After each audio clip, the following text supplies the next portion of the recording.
Hello, am I audible now? Hello. Yes, sir. Yes, Okay, sir. thank you. Good evening, everyone. Yesterday, what we did, pharmacokinetic. Okay, so in case of pharmacokinetic, let's revise for a minute. We have studied four processes: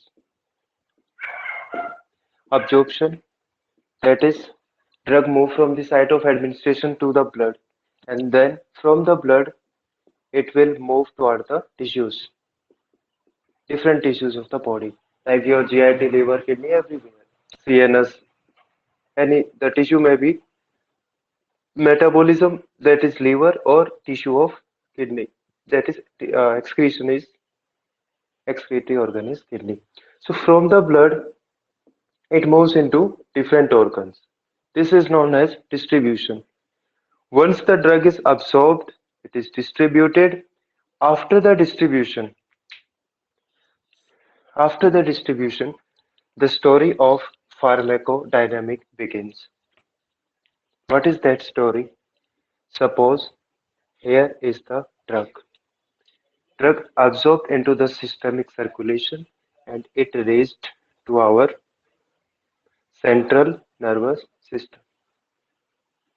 Suppose there is one drug that will reach into our central nervous system. CNS is full of receptors. That receptors may be ionic, uh, alpha adrenergic receptors, multiple receptors. So on these receptors, drug will act. It means suppose this circulation or these are the capillaries. For example, these are the capillaries of your brain. After absorption, the drug travel in the blood and it reaches the CNS. Now the drug has reached into the CNS capillaries. From these capillaries, the drug will move towards its target site. Suppose we are using diazepam, that is a sedative drug. This drug will come to its target, that is its receptor. And the receptors are ionic channel, that is GABA type A receptors are present in the CNS. So in case of CNS, two types of receptors are there. One is which respond to excitatory neurotransmitter, and another one respond to inhibitory neurotransmitter like GABA. The main excitatory is glutamate. So there are two types of neurotransmitter. One is mainly inhibitory that will depress the brain, and one is glutamate that is excitatory. So after distribution, the drug reach to its site of action. The site of action may be receptor, and the site of action may be non-receptor. We'll study non-receptor later. So the site of action may be receptors. Once the drug reaches in the vicinity of the receptor, this area is known as biophase. This is known as biophase. That area, that phase where the drug will act on the receptors. So the drug will first it will interact with the receptors, and that interaction or ability to bind with the receptor is known as affinity. And then it will drug and receptor will make a complex and give a signal. That is known as intrinsic activity. So this is a superficial overview of the pharmacodynamic, that after absorption drug enter into the circulation, then from the circulation it will distribute, and after distribution it will reach to its site of action. That we study in case of pharmacodynamic. Means what happens with the body, that is effect of drug on the body. So there are some terms known as drug action. Then there is one more term which is known as drug effect. In my module, these first two terms I have given. One is drug action, other is drug effect. Then because of this effect, what will be the result? Response. For example, drug action means what? Drug action means drug will combine with its receptor, and this is known as action. For example, we know there are some enzymes known as cyclooxygenase enzyme. If drug bind with this enzyme, then this enzyme will be inhibited. So inhibition of the COX enzyme is known as drug action. Then what is the effect? Because of inhibition of this enzyme, there will be inhibition of prostaglandins synthesis. Because COX enzyme is involved in the synthesis of prostaglandin. So if you inhibit the COX enzyme, that will result into effect or pharmacological effect known as inhibition of prostaglandin synthesis. If you inhibit the prostaglandin, these prostaglandins are responsible for the inflammation, then the response will be decrease in inflammation. Decrease in inflammation. So this is known as drug action, where drug bind with its receptor, like inhibition of COX enzyme, because the drug like meloxicam, aspirin, paracetamol, all these drugs they combine with the COX. That will lead to inhibition of enzyme. This is known as action, drug action. Then drug action may lead to drug effect. What is the effect? Inhibition of prostaglandin. And because of these prostaglandin inhibition, the response, this response is always shown by the animal.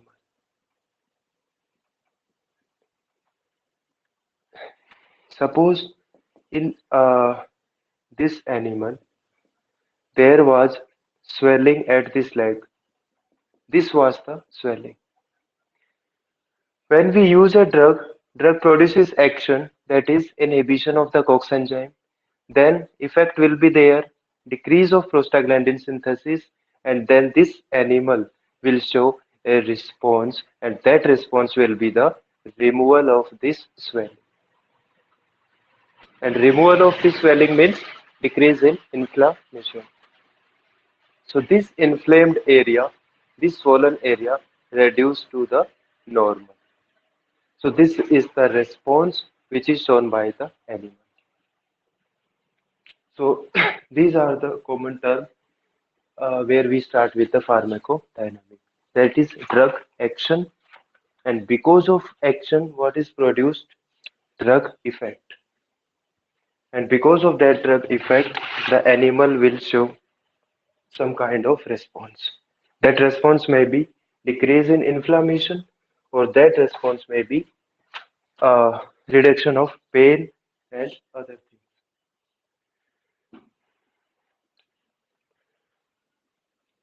After these three terms like drug action, drug effect, and response,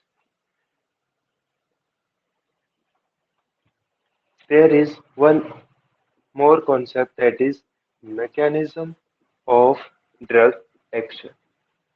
Mechanism of drug action. The mechanism may be of two types. One may be specific and another will be non-specific. Specific means receptors are involved. There may be ion channels, there may be enzymes, and many other things. So this is specific. Non-specific means what? It may be physical or it may be chemical. For example, when we use antacids, okay, they normally neutralizes the acid. So antacid like sodium bicarb, it will neutralize your HCl. So antacid is an example of chemical action. So in case of mechanism of action, in case of this chemical that is non-specific, receptors are not involved.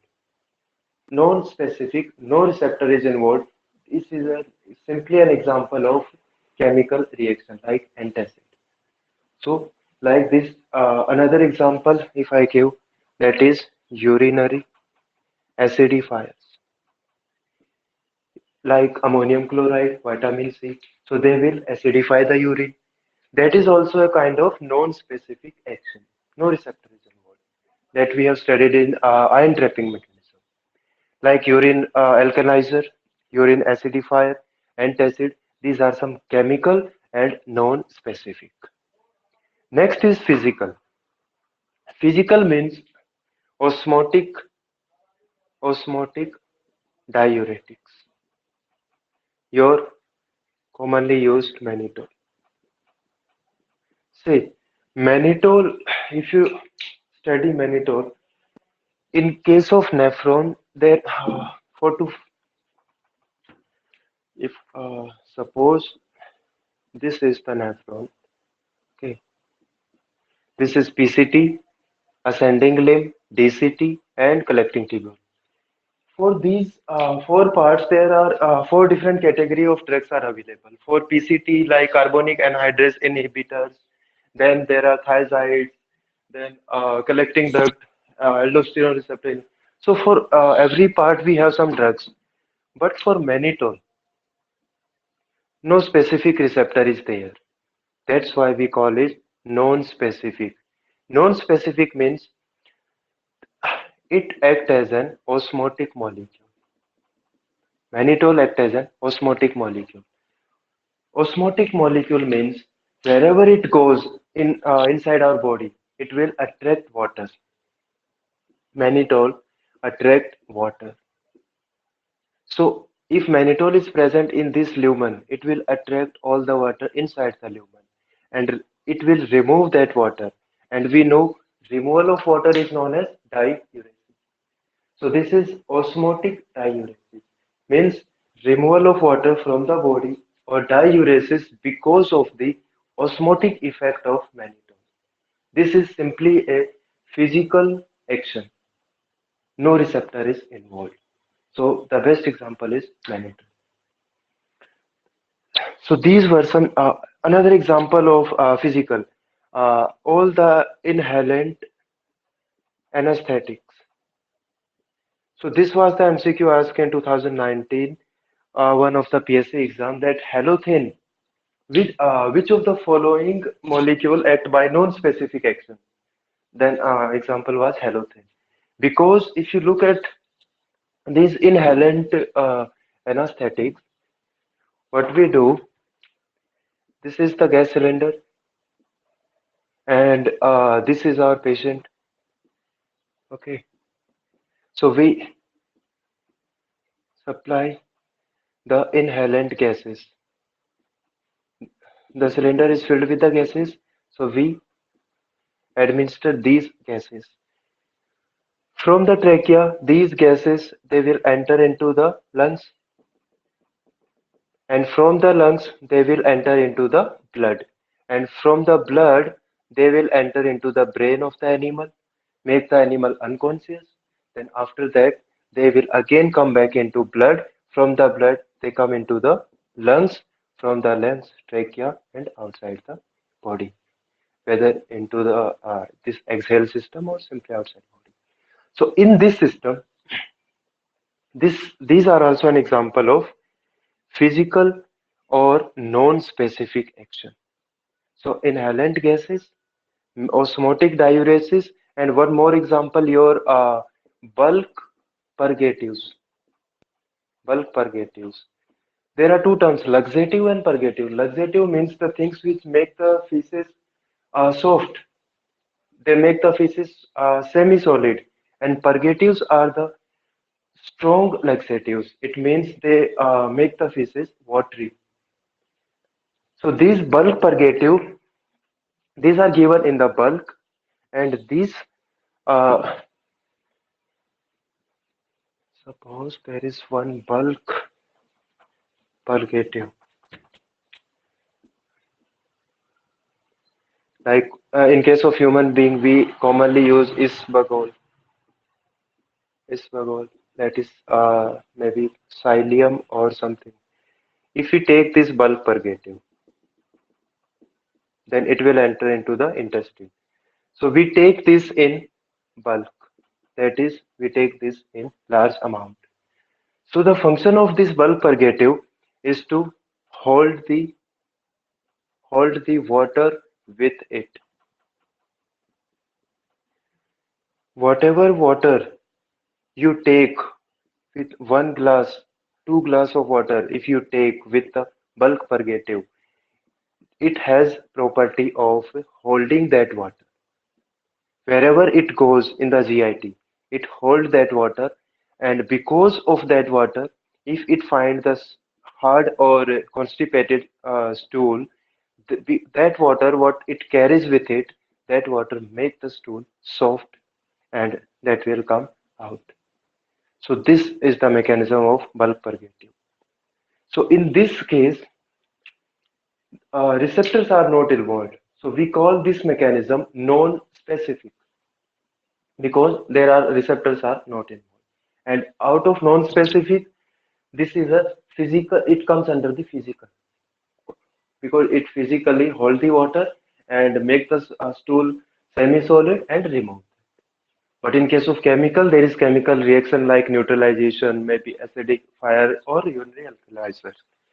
So these were the non-specific action asked in one of the So what is the competitive name of the exams. bulk purgative? Okay, bulk purgative. See, uh,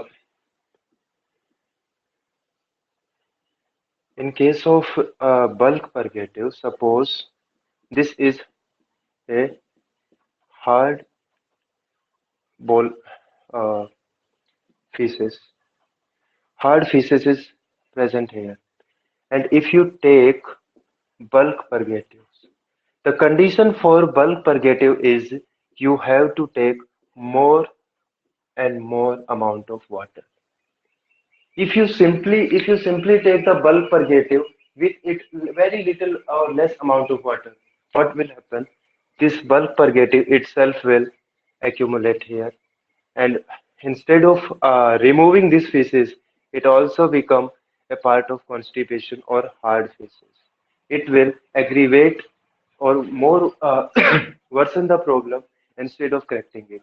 So the condition for bulk purgative, you have to take more water. So suppose we have taken more water and bulk purgative, then this bulk purgative, they have the property to hold this water with it. Normally, what happens if you take simply if you take water, then in the large intestine, mainly colon, that water will not remain in the lumen; it will be absorbed. Okay, this is the case normally if we drink water that will come, and most of the water from the intestine it will absorb into the body. But if we take this water with the bulk purgative, so bulk purgative in their property is to hold that water. Why to hold that water? Because we want to make this hard feces soft, so that because of this water, it will become soft and will come out. So, if you remember the case of colic, there is in horses impactive colic is there, where a lot of impaction, and there is the more dangerous is the strangulated one, where blood supply is compromised and you have to go for surgery. But in case of impactive colic, suppose this is the case of impactive colic, things are collected here. This mass is hard, so we give bulk purgatives. These bulk purgatives they carry the water and remove that feces outside, and colic will be relieved. So this was the non-specific action of a drug. Then specific actions. Specific actions, they are carried out with the help of some receptors, and receptors are mostly proteins. Mostly protein doesn't mean that only proteins are the receptors or these are the targets of the drug. If you remember, in case of parasitology, in case of other metronidazole-like drug, some act on the DNA, some act on RNA, anti-cancer drug, they also act on DNA. So other biomolecules are also target of the drug. But in case of majority, these are the proteins. So we will start our specific action through the proteins. So these proteins are majority of the receptors, and these receptors are of four types. First we will do receptor, then we'll come to the drug like agonist and agonist. So first come to receptors. First category is ligand gated ion channel, simply called ion channel. Okay. Again, I will draw one example of brain. Okay. In case of CNS, because both the example of the CNS receptor, they comes under the category of ligand gated ion channel.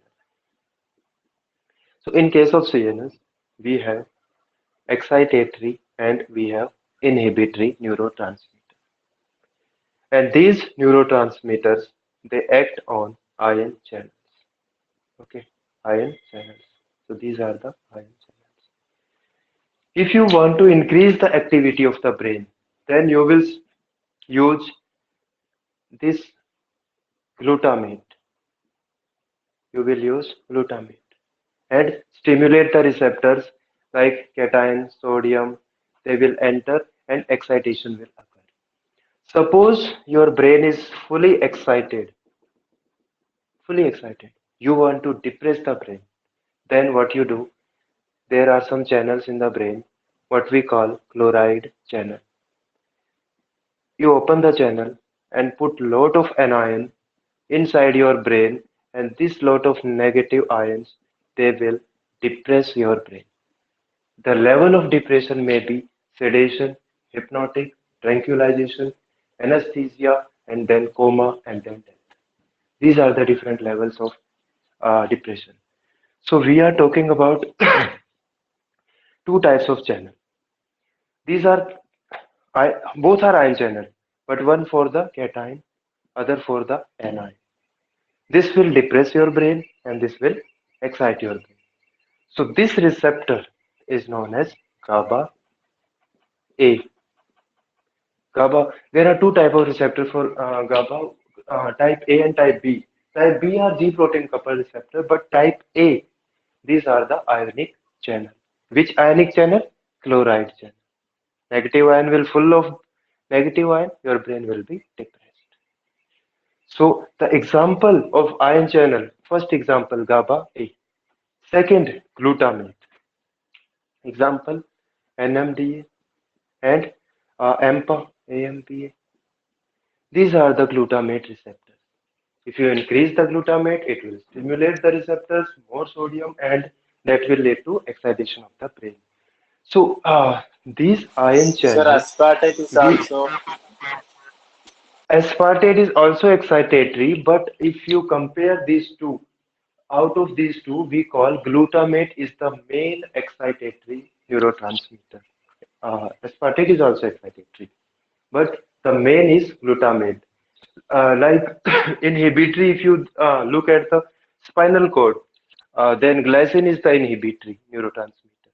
But at the level of brain, main is the GABA. At the level of brain, main stimulatory is the glutamate. So why why the nature has designed these receptors into the brain? That reason is ion channel are the fastest channel. This was the MCQ in 2017 ICAR exam. Which of the following channels act within millisecond? Within millisecond. So these are the ionic channels. Why ionic channel? These are fastest channel because once the ligand come, it bind, the gate open, ions come inside. So we want fastest activity in our brain because this is the brain which control all the other activity of our body. So we want fastest processing inside our brain, whether it is excitatory or it is inhibitory. So this is one of example to remember like this, like NMTA, AMPA for this and GABA. One more example for this ion channel. Another place where we want fast conduction, that is nerve to another nerve. In our body, this is nerve, this is also nerve. So from one nerve to next nerve, we want fast conduction without any delay. So the channel which are type of NN, they are also come under the category of ionic channel. And these NN type are also known as nicotinic, called for like they are written ACHR. This was MCQ in 2017 ICAR. Which of the following is an ionic channel? And the answer was nicotinic acetylcholine receptor. Why nicotinic? Because there is one more type, MACHR. This is known as muscarinic acetylcholine receptor.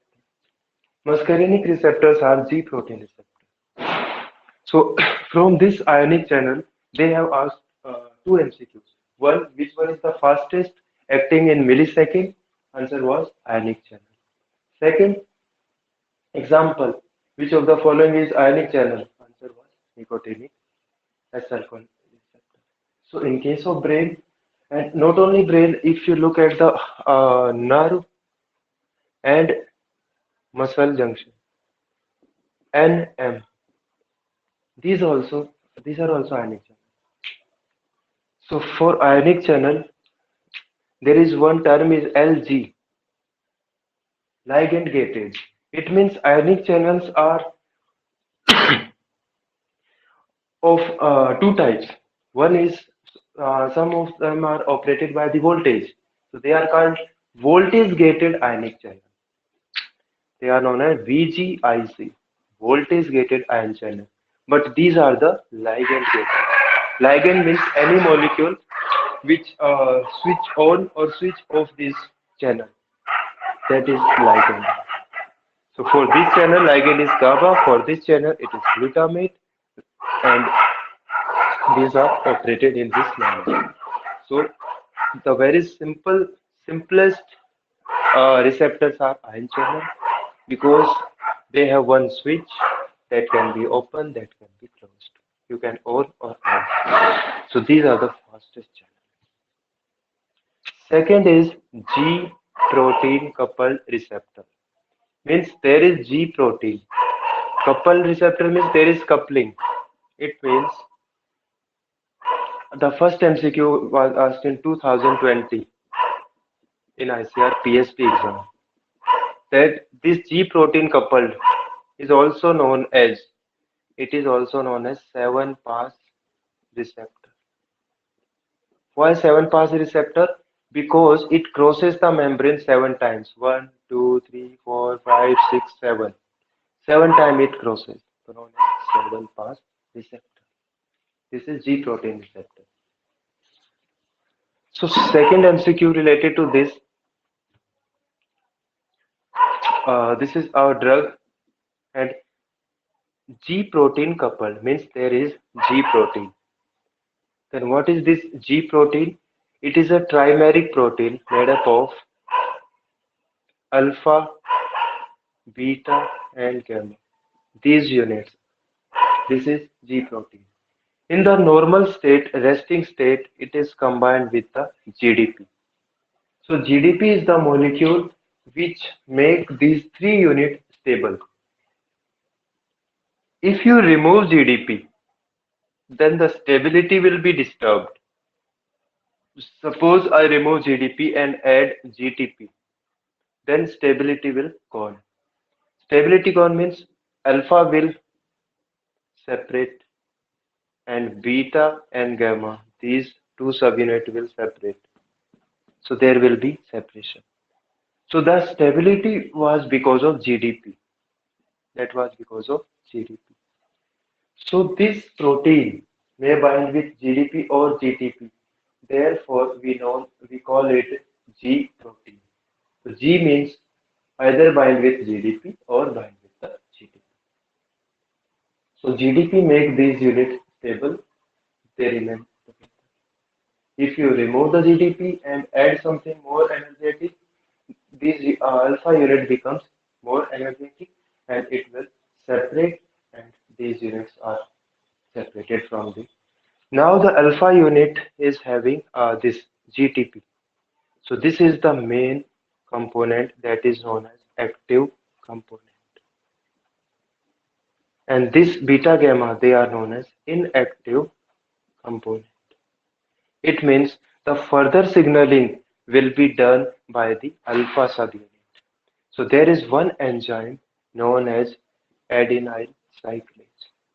This adenyl cyclase may be stimulated or it may be inhibited. And what is the role of this enzyme inside the cell? It breaks down the ATP and forms cyclic AMP. This is the second messenger, cyclic AMP. Who is the first messenger? Our drug. Our drug is first messenger and the cyclic AMP is the second messenger. So G proteins are 7-pass receptor which bind with the first messenger drug, and they are coupled with the G protein which is made up of alpha, beta, gamma. In normal condition they are combined with the GDP, they are stable. But when signal comes, drug bind, then GDP is removed and GTP is added. Once the GTP is added, they separate from each other. The active component is alpha and it stimulates or inhibits adenyl cyclase enzyme. So adenyl cyclase enzyme play a role in the breakdown of ATP into cyclic AMP. So this is the second messenger which will carry out all other activities. So cyclic AMP, it will activate some other proteins like protein kinase, and these protein kinase, they may phosphorylate ionic channel. So suppose this pathway is related with the adrenaline. Uh, this is the heart. If we remove one myocyte, one cell of the heart, this is that one cell, and heart carry which receptor? Beta 1. Beta 1 adrenergic receptor. Suppose this is the epinephrine. It stimulates the beta 1 adrenergic receptor. Then G protein is there. Uh, Out of G protein, alpha subunit separated out. It will activate adenyl cyclase. Adenyl cyclase will break down ATP and there will be cyclic AMP. This is the second messenger. This second messenger will activate protein kinases, and these protein kinases carry out three functions in a cell. This is the membrane. Suppose there are some ion channels. So this protein kinase will open this ion channel. If it is a heart muscle, then calcium will enter. Calcium will enter inside, and because of calcium, there will be contraction of heart. So epinephrine through beta 1 increase the heart rate. It increase the force of contraction of the heart. Second function of protein kinase, they may activate some enzymes. They may activate some enzymes. Suppose these are the enzymes, they phosphorylate and activate this enzyme. These enzymes becomes active and they perform function. Third function is gene transcription. Gene transcription. Steroid molecules or some other drug molecules. They enter into the nucleus or they may enter into the cytoplasm. They lead to increase of cyclic AMP that may cause protein kinase stimulation, and this protein kinase increase this portion of gene. Suppose this portion of gene is responsible for the formation of aquaporin 2, aquaporin 2, and this cell now is a nephron. So in case of nephron, these aquaporins they are implanted into the membrane. So in the presence of ADH, in the presence of ADH, these are implanted into the nephron. Then water will be absorbed with the help of these aquaporins. So these are the following examples where a calcium enter, contraction of the heart, some enzymatic activity may occur, gene transcription that may lead to formation of some proteins like aquaporins. If this is a nephron, then these are implanted into membrane and then absorption of water occurs. So all these activities, the ADH has its receptor like V1, V2, and these receptors are G protein coupled receptor. So this was the concept about G protein coupled receptor. Next is enzymatic receptors. In this case, these are one pass receptor. These are also known as one pass receptor. They pass the membrane only single Sir, time. excuse me. हाँ hello हाँ Sir, how बोलो. this leak protein coupled receptors are regained back to inactivated state? How does these G protein came back into? Please repeat your question. Inactivated state, that is alpha component is bind with GDP. Okay, okay. Uh, that comes. Suppose this is your G protein. Okay. Then this is the adenyl cyclase. Alpha subunit bind with the GTP. No signal remain forever. It means alpha subunit will come back, and it will combine with its old friends like beta and gamma, and it will combine and will become again stable. So for this, what we need, this GTP should be converted back into GDP because this is the molecule which stabilizes. So to break down this into this, we need one enzyme, GTPase. This GTPase enzyme is an intrinsic part of alpha subunit. It carry this enzyme with itself. So once the signal is moving and it is removed, this once the signal goes down into the cell, this alpha subunit carrying this GTPase will break down the GTP into GDP. And thus, again, the complex becomes stable with the beta gamma unit and it will wait for the next signal. Next time, again, drug molecule will come, again, G protein uh, activated, again, alpha separated. It will go to adenyl cyclase, form cyclic AMP, protein kinase, and then, depending on the cell type, the type of mechanism will operate. If it is heart cell, calcium will enter, cardiac contractions occur. If it is a nephron, aquaporins will be implanted and then absorption of water. So according to cell type, those functions will occur. But how to stop this signaling pathway or signal transduction? There are one more step. Okay, this step is related with the GTP. There is one more step.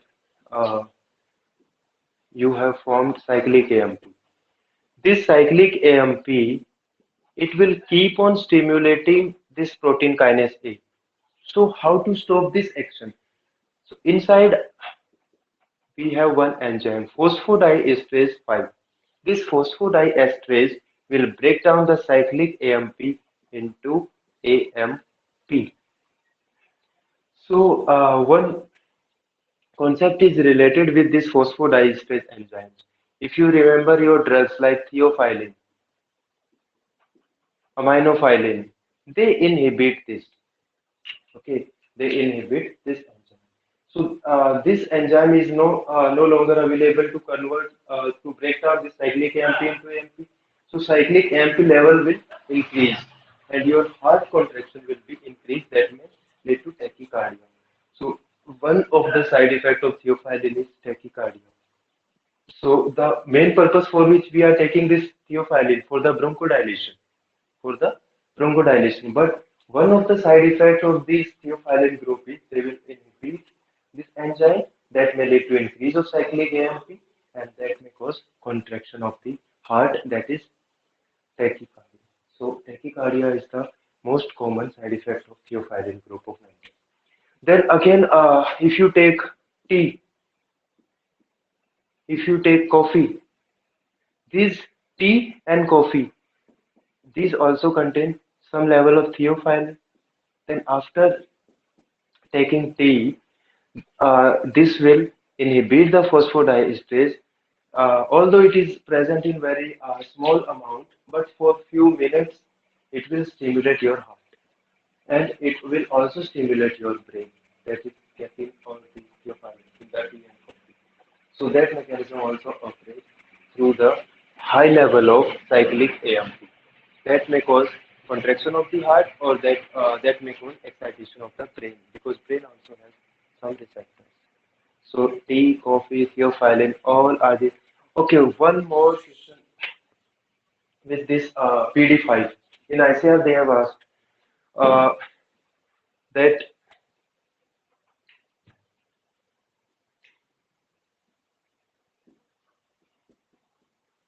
sildenafil, what you commonly call white drug. This drug will inhibit phosphodiesterase enzymes. That may lead to the increase of more blood supply and that may correct the sexual erection problems, erectile dysfunctions. The drug of choice is this. So it will also act through the phosphodiesterase enzyme inhibitor. So we'll discuss that topic in case of reproductive hormones, systemic pharmacology. So I think your doubt is clear now. Next is enzyme linked receptors. Enzyme linked receptor means enzymatic receptor means this is also known as single pass receptor. It is passing through the membrane only one time. And this is linked with an enzyme. Which enzyme? Tyrosine, tyrosine kinase. So it is linked with the tyrosine kinase. So all the kinase activity like phosphorylation of the ion channel and phosphorylation of enzymes and other activities they are carried out in this manner. So in exams they will ask you what are the example of these receptors. So please remember the example is pig hormone and cytokines. Cytokine means interleukin 1, 2, 3, TNF, alpha, interferon, IF. So these are the example of enzymatic receptors. So what are pig hormones? P for prolactin, I for insulin, and G for growth hormone. So these are your enzymatic receptors. The next receptors are steroid receptors. Steroid receptors.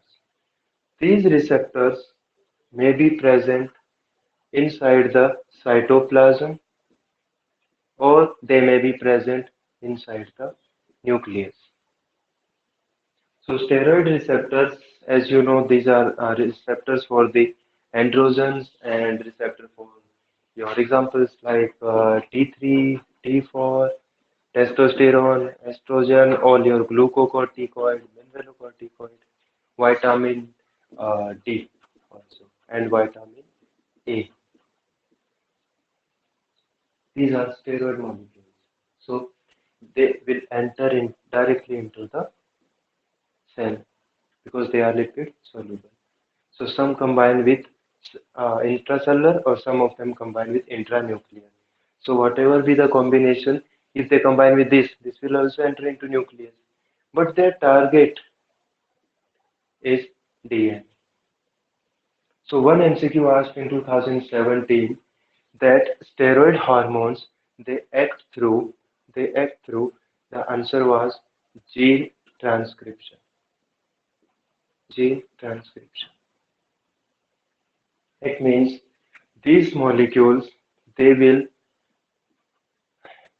stimulate this portion of gene and they promote its transcription that may lead to the protein synthesis. So if you are taking androgens like testosterone is responsible for the growth of the muscles, means synthesis of more proteins. So this is the testosterone hormone enter inside the nucleus, then it will stimulate some component of gene that is known as gene transcription, and that may lead to formation of protein or so one MCQ they have asked which of the following is the slowest receptor. So steroid receptors are the slowest one and the ionic channel are the fastest one. So remember the example like T3, T4, androgens, glucocorticoid, all these.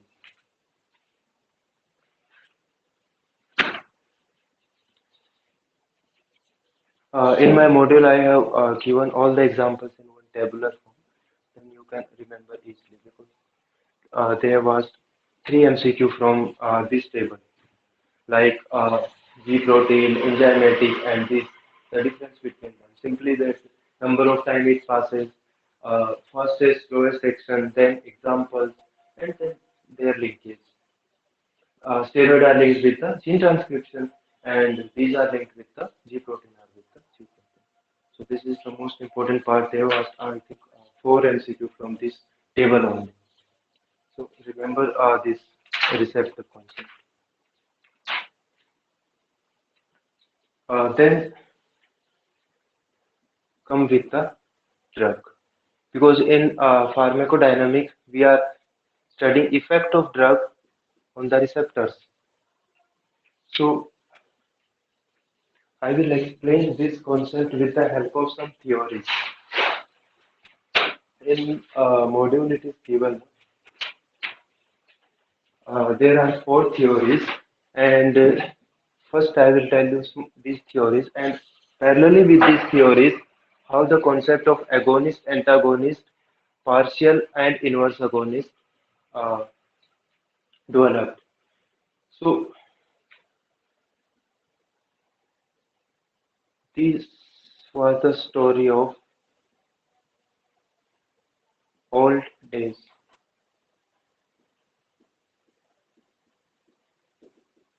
where people normally live and die. In the olden, in those days, people normally they live and they simply die. So out of that, some super talented brain, they thought that whatever drug, whatever drug we take inside our body, that drug interact with receptor in a lock and key manner. They said that the this is the drug receptor theory. They said that these drugs, whatever we are taking, maybe herbal drug or any herb or like this, these things they interact with the receptor. This was the thinking. It means they said that a drug, for a drug to interact with the part of body, this drug should reach at the site of that part. That was the first concept of this theory, that drug should first drug should reach the site of action. Then second they what's second concept they told, that okay, it will reach here. Second was the structure. Suppose this is the log and this is the key. First, the drug should reach at the site of the receptor, at the site of action. Suppose the person is suffering from the constipation. So according to them, the drug should reach at the site of GIT because there is a constipation. You have to relieve that. So drug should reach at that site. Second concept they said, okay, not only reaching, the structure of this drug should match with the structure of the receptor. That is, if this is the key, then this will be the lock. Then, according to lock and key, they will be fitting with each other. Only these two things were described by this theory, drug receptor theory. But this theory was unable to explain that how the drug acts and in what magnitude, in what magnitude. So these two questions were not answered by this theory. They simply said, okay, we are taking this drug, it will reach at the site of GIT and uh, to act, structure should be matched. In today's modern pharmacology, we call them structure activity relationship that was given in the drug receptor theory. So these two answers were not given. That how the drug act in today's modern pharmacology, we call it mechanism of action. But initially, at that time, they told how the drug act. These were the two limitations. They were not explained. And in what magnitude they act. Today's pharmacology, we call this efficacy. How much effect the drug will produce. It will increase the heart rate from 10 to 20, 20 to 40. So what magnitude? These two answers were not given by this theory.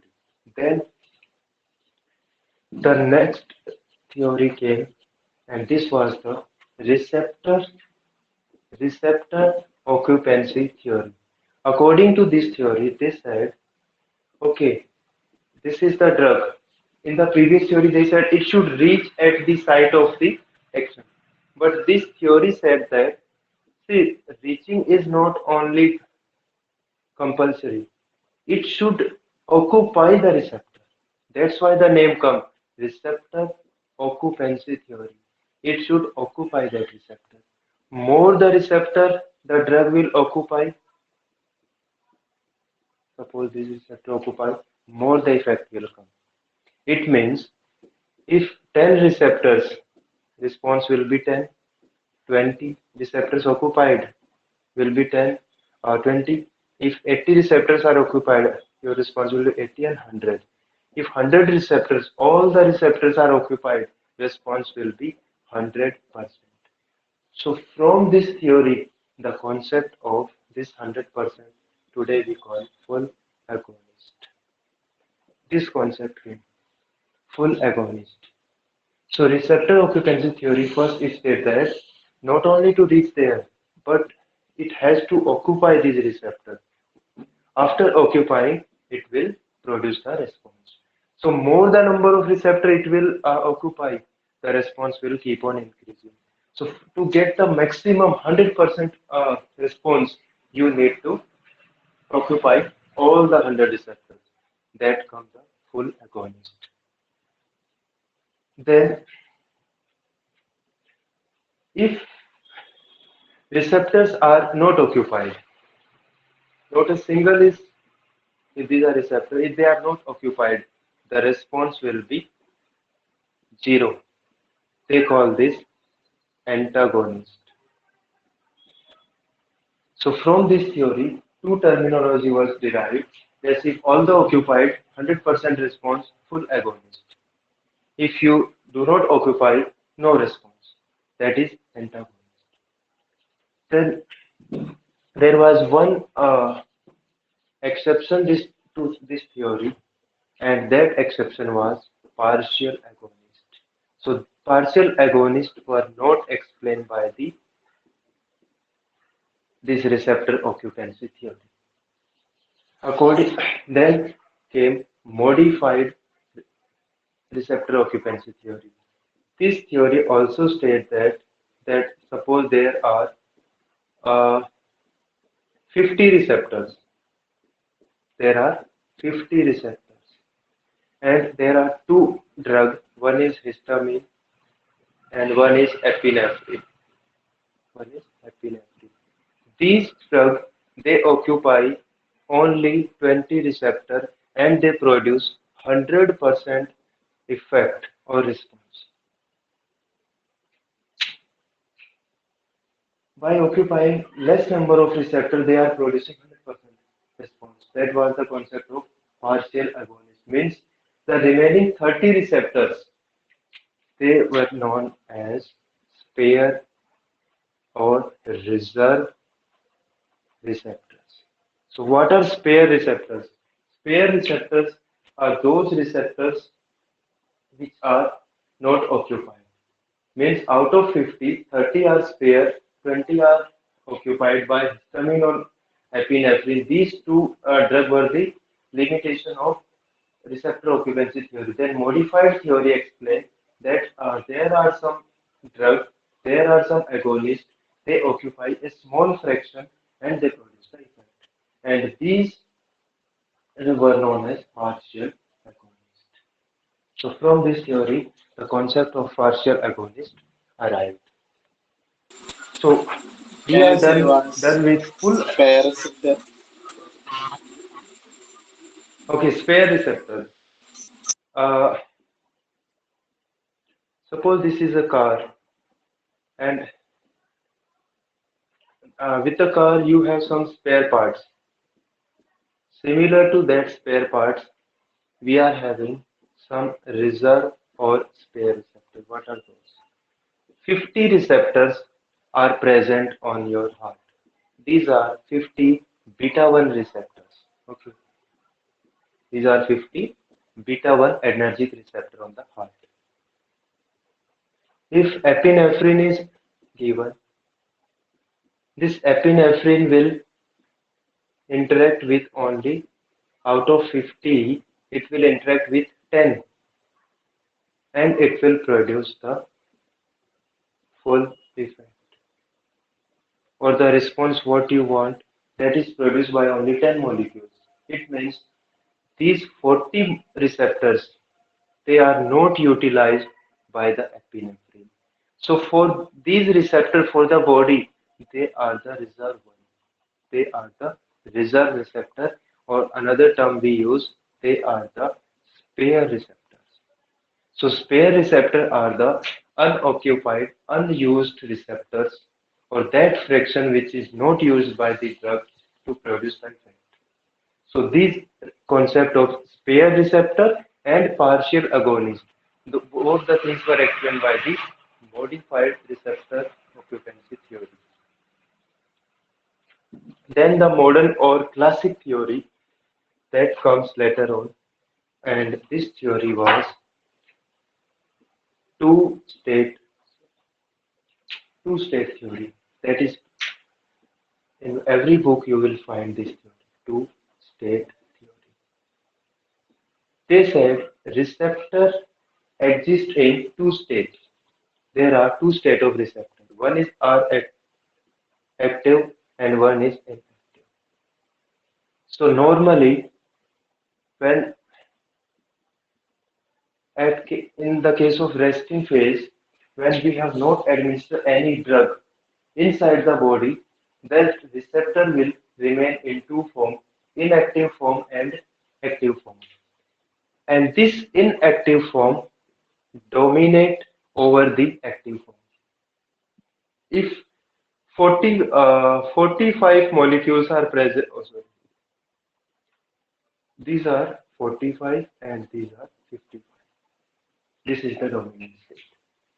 Two-state theory given by the Clark, it states that a receptor exists in two forms, inactive form and active form at the rest. Inactive form predominate because there is no drug. So normally receptor is inactive. So what are these two forms, active or inactive? Receptor means protein, and protein means the three-dimensional form of the protein. So if you compare Ra and Ri, they have the same sequence of amino acid because these are proteins. They have they have same sequence of amino acid. Everything is same. The receptor is same. Sequence is same. So what is different? The difference is spatial spatial arrangement. Means arrangement in the space. Arrangement in the three dimension. It means what? If suppose this is the arrangement, this is the arrangement of RA, the spatial arrangement of this uh, RI will be like this, opposite to this. In both cases, the receptor is same, face is same, and the face is having all the thing, eyes, nose, chest, everything. Everything is same, amino acid sequence is same, but look at the arrangement. This face is toward this side, and this face is toward this side. So these receptors, they are existing like this. Active form, inactive.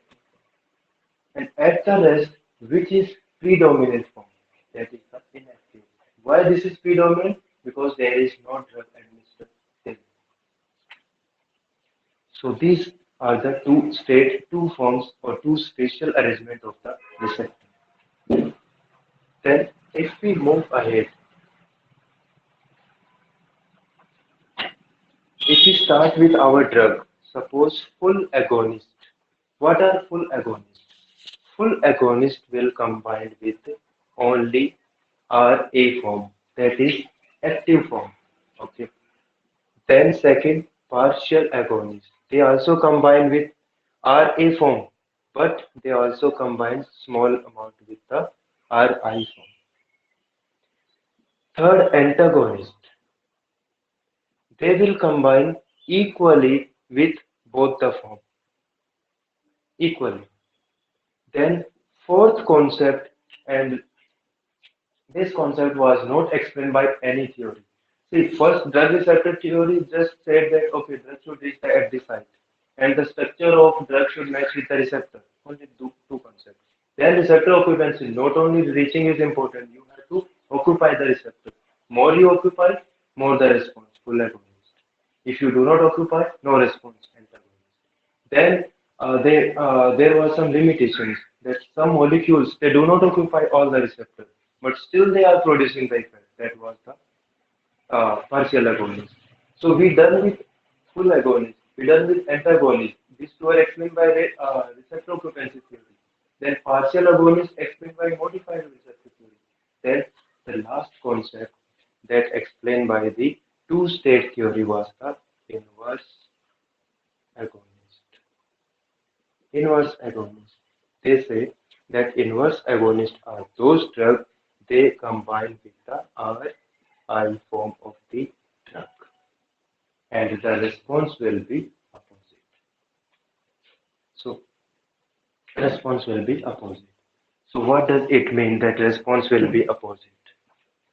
Inverse agonist. I will give you one example. Uh, suppose these are the benzodiazepine receptors. Diazepam. These are the benzodiazepine receptors. Diazepam act on these receptors. What will occur? sedation.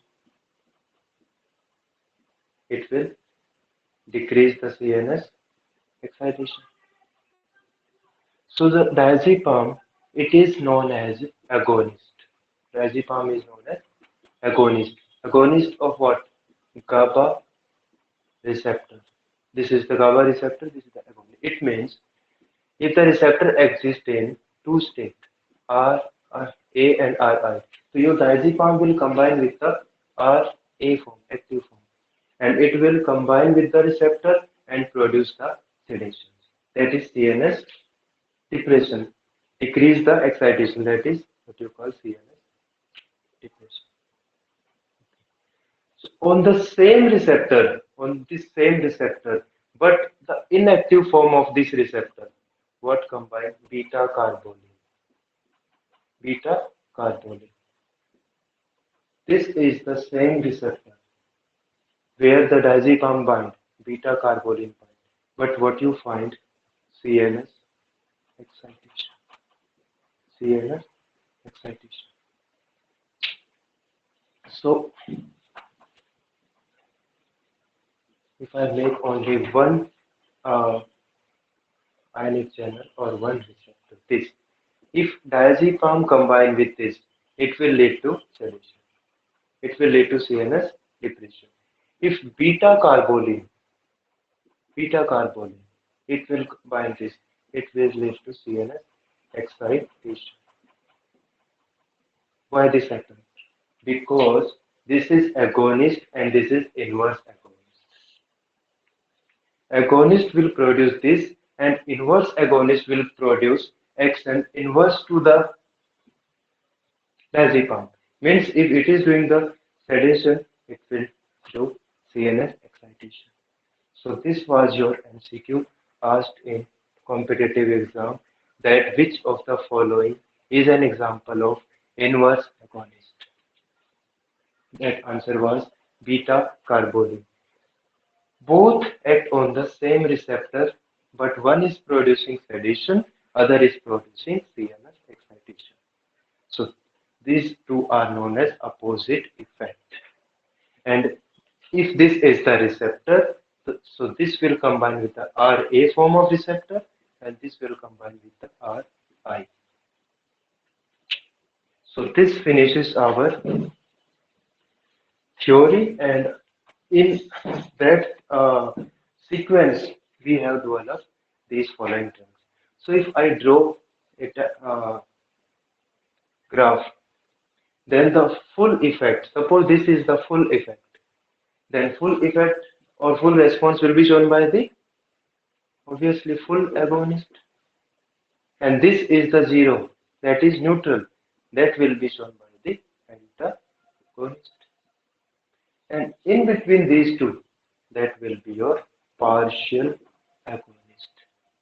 So this is plus, this is zero, this is minus, and this effect, this is known as inverse agonist. And what is this plus 0 minus? For this, there was one term was given, that was intrinsic activity. Intrinsic activity of full agonist is plus 1, intrinsic activity of antagonist is 0, and this intrinsic activity of inverse agonist is minus 1. And for this is in between these two, 0 to 1. So all these drugs, they were classified based on their intrinsic activity. There are two terms, affinity and intrinsic activity. Affinity means binding with the receptor, ability to bind. All of these bind with the receptor. So that is not a difference. So what is the difference? Their capability to produce action. Some produce full action, some produce no action, some produce opposite action, and some produce sub-threshold, sub-maximal action. So based on these actions, based on this intrinsic activity, these were divided into this type. Full, plus 1, partial, 0 to 1, this is 0, this is 0. So this, in 2017 ICAR exam, they have asked antagonist versus affinity and intrinsic activity equal to, the answer was 0. Affinity is common for all. They have affinity, they will bind. But intrinsic activity is different, and this was having affinity and intrinsic activity 0. So these four were the, Affinity and the for all latest is for concept of the, hello, please affinity is repeat same your for question. all these four types. Yes, affinity is same because see, uh,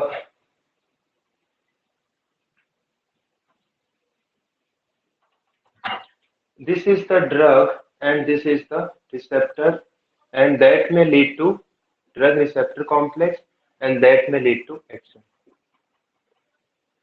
This first phenomenon, this first thing, this is known as affinity.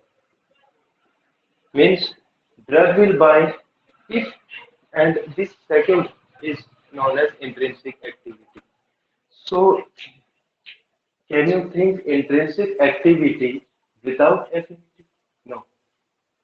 First, the compulsory requirement is affinity. Suppose this is your heart cell. Okay, this is your heart cell, and this is beta 1 adrenergic receptor, and this is drug. And you want to increase the heart rate. Suppose this is the action. This is the action. This action is to increase heart rate, and this is the affinity. Or these are the drugs like full agonist, partial agonist, antagonist, inverse agonist. All these drugs.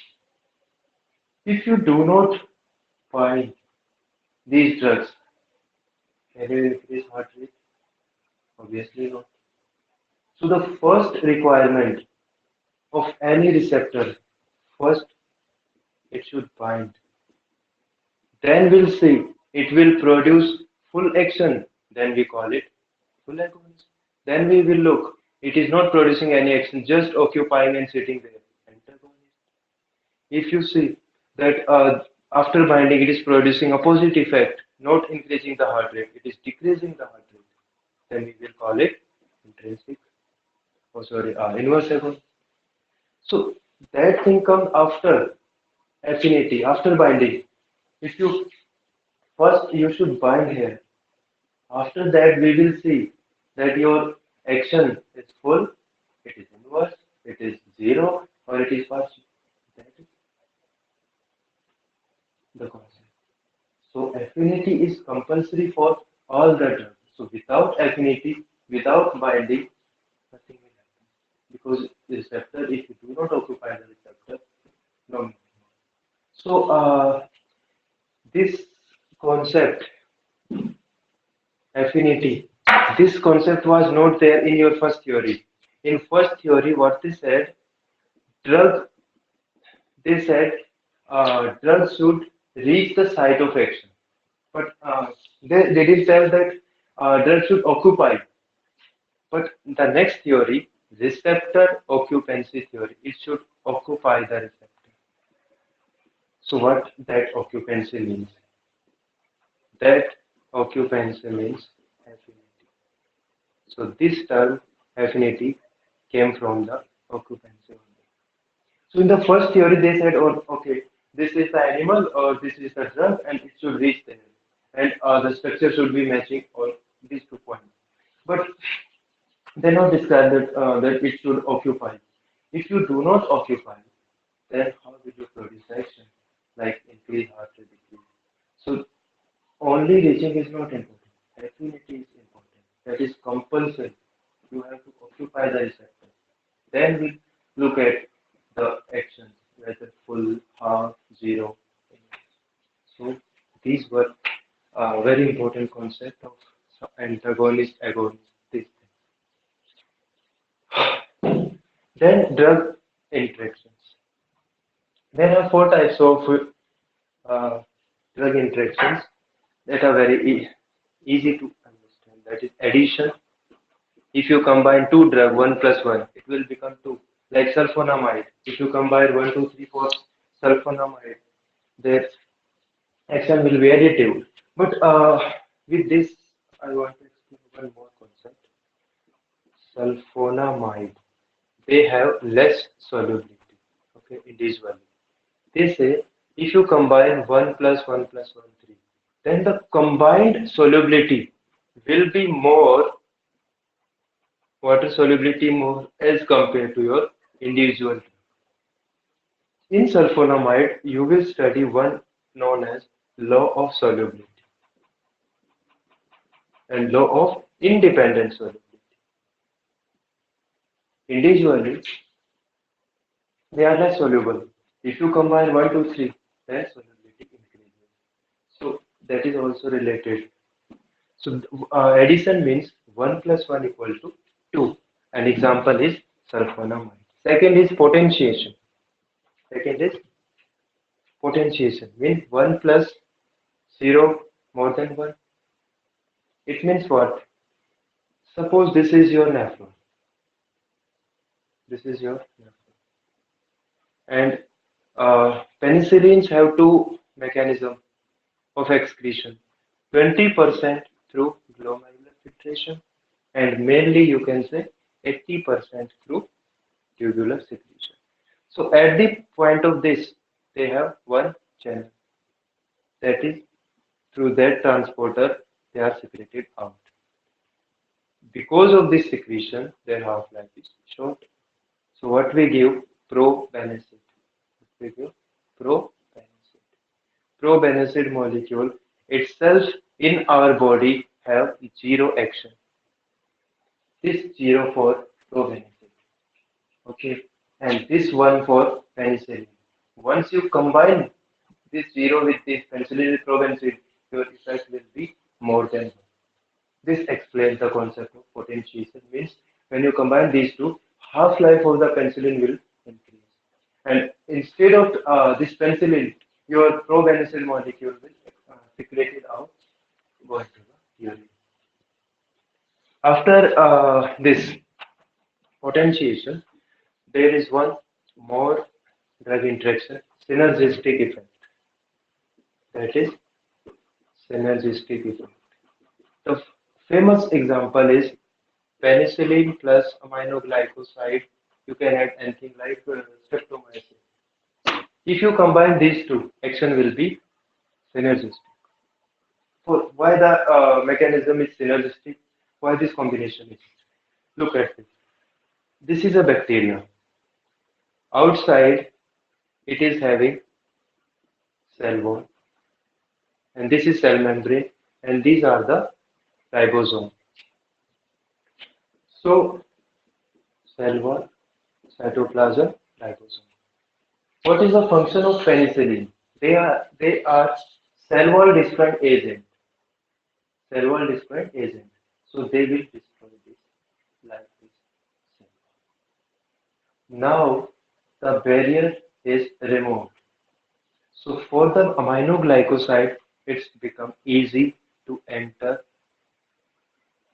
without any barrier, and it will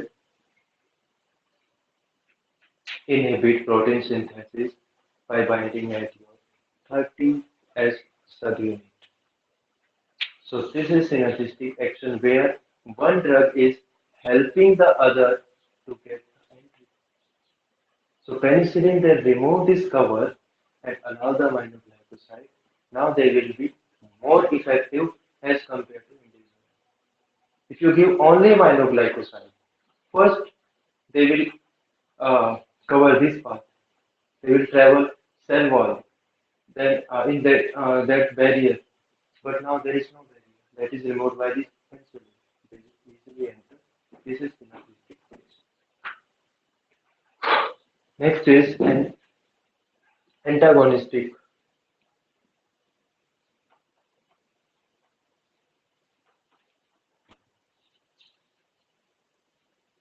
There are two terms.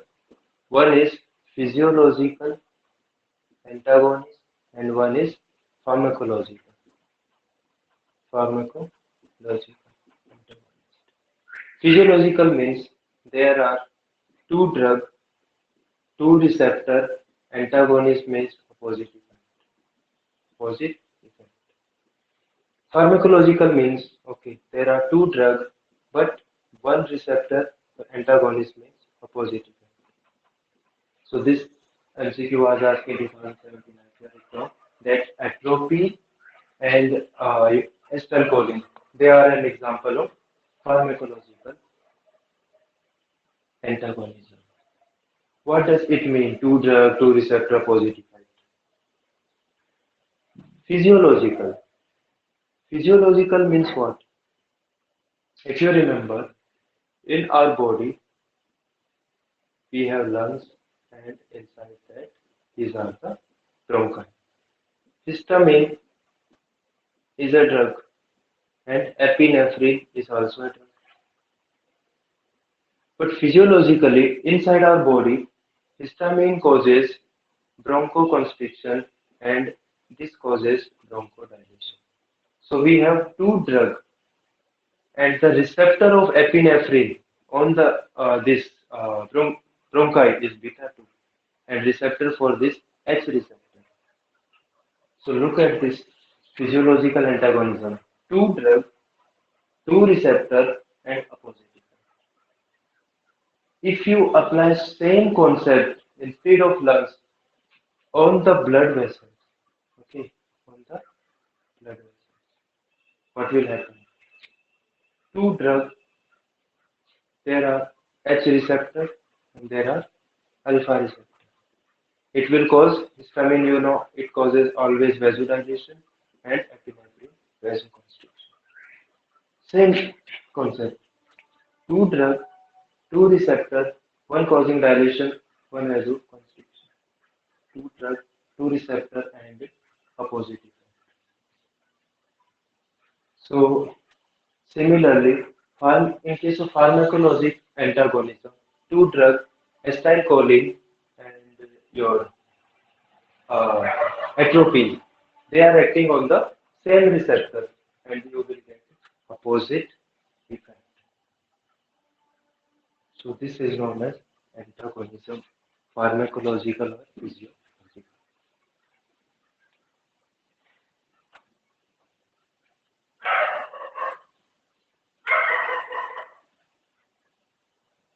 Sir, pharmacological means? Pharmacological, in pharmacology, what we are studying? We are studying about receptors. We have acetylcholine, we have atropine.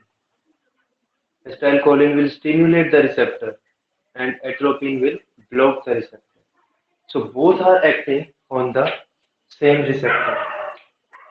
So these are two drugs, one receptor and opposite effect. Suppose acetylcholine decreases heart rate and atropine increases heart rate.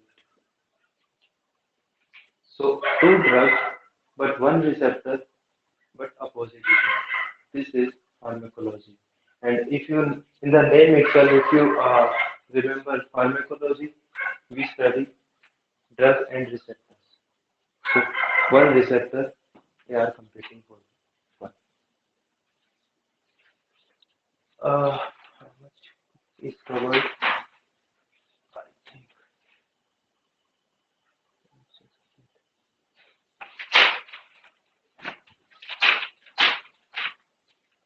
enzymatic receptors. Okay. So next topic is our regulation of receptors. We have seen four types of receptors and these four types of drugs like full agonist, partial agonist, antagonist, and inverse agonist. Then regulation of receptors.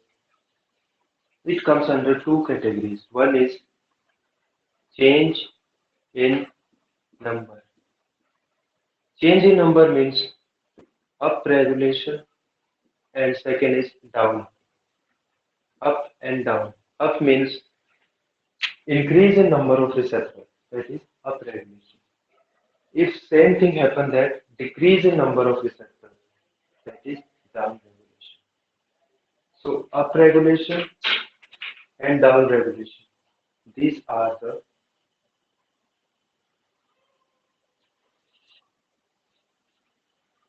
two concepts. Why they are increase in number and why they decrease in number. That I will explain.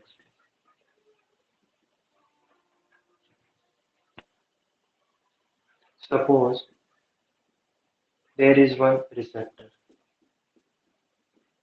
and we constantly stimulate it. If you keep on stimulating this receptor again and again, again and again, what modification, what adaptation it will do? It will do masking. And second, down regulation. It means if the receptor is present on the surface and you are constantly stimulating, from the surface it will move inside the membrane. It will move inside. This is known as masking effect. Okay, from the surface it will move inside. तो masking means ये छिप जाता है. It comes inside. So receptor is not present on the surface. If you constantly stimulate, it will mask. Second is down regulation. Number of receptors will decrease. Number decrease means we have two mechanisms to decrease the number. Either you stop the synthesis. If I decrease the synthesis, then no more receptors are on the surface. Second, increase degradation. If I start degrading the receptors, then they will be not there. So these are the two mechanisms. If you constantly stimulate, either it will mask itself inside or will down regulate, decrease its synthesis or will decrease. In both the cases, number of receptors decrease. Opposite to this, opposite to it, if there is constant absence of ligand, means for a long period of time you are not stimulating these receptors, then the nucleus or the body or the cell will think that I am having less number of receptors. So it will start synthesis and it will increase more and more number of receptors, and that is known as upregulation. See, in the constant absence of ligand, upregulation occurs. In the constant presence of ligand or agonist, if you are constantly stimulating, then it will downregulate. If it is absent, it will upregulate. So in my module, I have given one MCQ. If you have read that, that is about the clonidine drug. Uh, there is one drug, clonidine. Okay, this is the nerve ending, and this nerve ending having vesicles filled with the norepinephrine, and this is post-junctional any tissue which is having receptors, maybe alpha, maybe beta, and this uh, presynaptic membrane have always alpha 2. This clonidine is an anti-hypertensive drug. Means what? It will decrease blood pressure. It will decrease the BP. So this clonidine act on this alpha 2 receptor, and this stimulate the alpha 2. Because of alpha 2 stimulation, this release will be inhibited.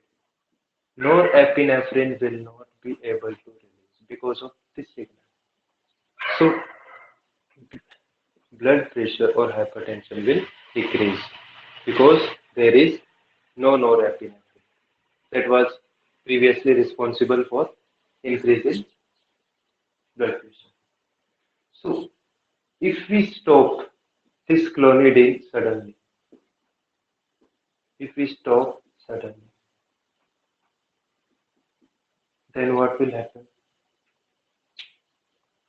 If we are using clonidine for a long period of time, constantly for suppose for 4 months, 5 months, 6 months, so the body thinks norepinephrine is not there. In the absence of its natural ligand, these cells start synthesizing more and more number of receptors. They will increase in the absence of norepinephrine. So if you stop this clonidine giving drug, then this signaling will remove, norepinephrine will come and it will act on all these receptors, and that may lead to again increase in BP, that is known as rebound rebound hypertension, or also known as clonidine withdrawal. Clonidine withdrawal. So this is the drug where the upregulation concept is relative. Number of receptor will increase, and if you stop giving, then the norepinephrine will release, and it will come by again lead to hypertension, rebound hypertension, or this is because of stoppage of the drug. We withdraw the drug, known as clonidine withdrawal symptoms. Second is, so after change in number, second regulation is known as change in the sensitivity. There are two terms, one is tolerance and one is tachyphylaxis. Tachyphylaxis. Tolerance means same dose will not produce same response after some time. Same dose will not produce same response after some time. That is tolerance. So for that, to get the same response, you have to increase dose. You have to increase dose. This is tolerance. Example of this tolerance is in case of dog and cat as an emergency drug of choice for this anticonvulsant seizures. What we use diazepam. We use diazepam. But in case of dog, for the maintenance, we do not use diazepam. We use phenobarbital. Phenobarbital. Why? What happen if we use, in case of cat, the drug of choice for both emergency or for maintenance? We use this diazepam.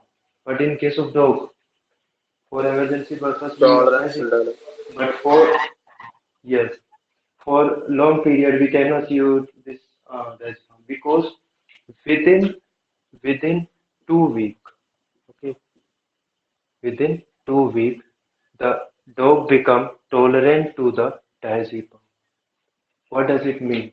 If you are giving 100 mg diazepam, then after 2 weeks, you have to increase the dose from 100 to 150. Then again after 2 weeks, 200, then 300. You keep on increasing the dose. So this is the tolerance. And if I draw a graph for this tolerance, this is the graph where this is the dose and this was the response. That is anticonvulsant effect. So initially we were getting this much response at dose of 10 milligram. But after some time, what is the time to tolerance develop? So to get the same height, to get the same effect, we need to increase the dose from 10 to 100, 10 to 20 to get the same height. Okay. So if examiner asks you in case of tolerance, this DRC, dose response curve, shift to the right side. So with This same effect you have to increase dose 10 to 20, 30, 40. So this develop within 2 weeks. The same concept is tachyphylaxis. For you remove the week and write here two doses. This is tachyphylaxis. Means if I write one word, rapid tolerance, the answer will be tachyphylaxis. It means within second, third dose, it develops. So this is tachy means tachycardia means fast. Fast tolerance is tachyphylaxis and normal tolerance take weeks, days, even months. So this was the example related with the dog. If you want to know the example of tolerance in case of human beings, that is your famous drug alcohol. If you start alcohol 30 ml, after 1 month, same response will not be there. You have to increase the dose like 50 ml, then 100 ml, then bottle. So every time what we are doing, we are increasing the dose to get the same satisfaction. So this happens with alcohol. That is tolerance. Same dose is not giving the same effect. So you are increasing the dose. It means on the DRC you are moving to the right side. So these were regulations and the sensitivity. And then one term is resistance that is related with the chemotherapy where there are many types of resistance in drugs. And last topic DRC and drug development. So first we'll do dose response curve.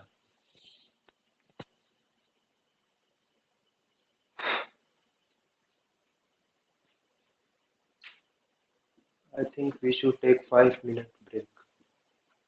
Okay, I will come within 5 minutes. गला सूख गया है पानी भी क्या था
Hello.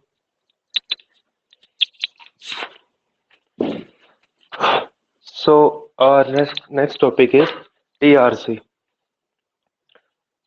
Hello, am I audible now? Hello. Yes.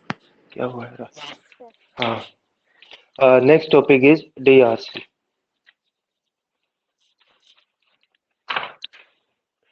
Two terms there are dose and response, and we will draw one curve that is dose response curve.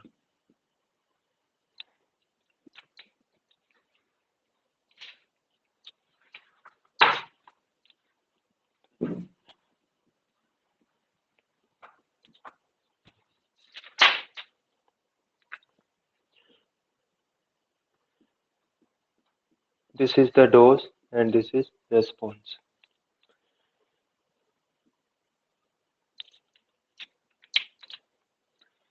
The normal curve of the dose response is this.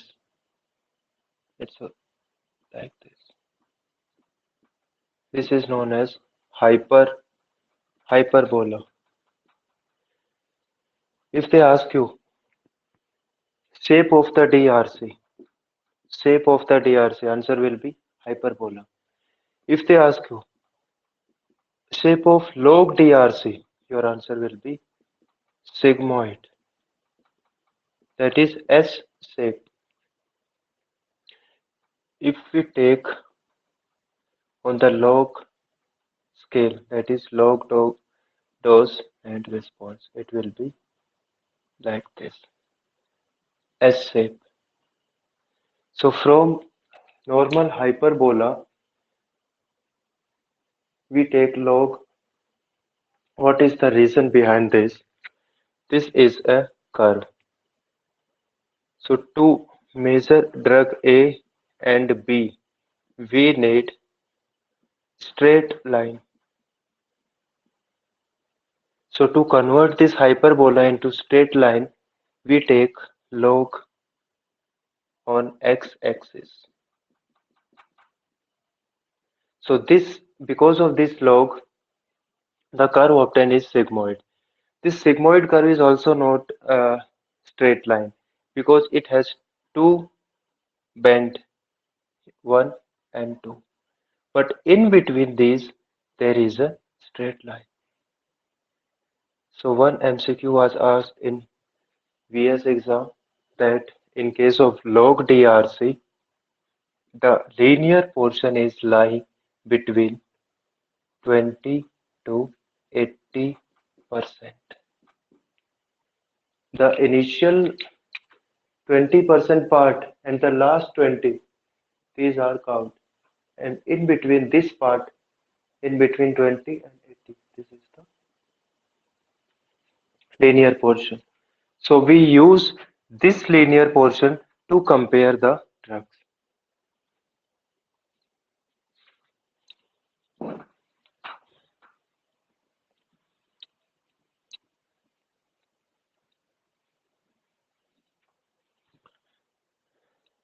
So from log,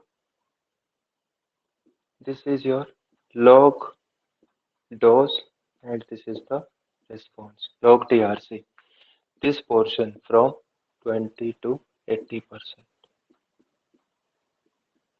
This is the linear. So from log DRC, we obtain three important parameters. One, potency, two, efficacy, and number three, slope. So these three are obtained from the log DRC. So this potency, this was your 2020 veterinary science exam MCQ. So the first topic is potency. The question in this 2020 question was potency is inversely related to. Options were, answer was dose. Potency is inversely related to dose. So this was the question. So what is potency and how it is related with the dose? So it's a comparative term. Suppose these are two drug, barbiturate and B is benzodiazepine. If we want to compare, uh, okay, potency we check in the member of same class.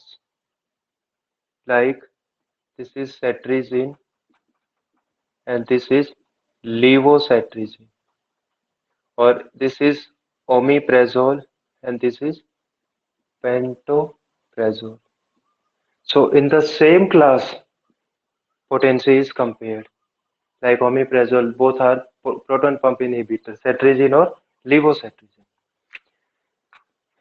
Suppose this is the effect. We want this effect or this response we want from the drug omeprazole and pantoprazole. Out of these two, this response is produced by the first drug at 10 mg, 10 milligram. The same this same effect is produced by your pantoprazole at 20 milligram. So what is the difference between these two drugs?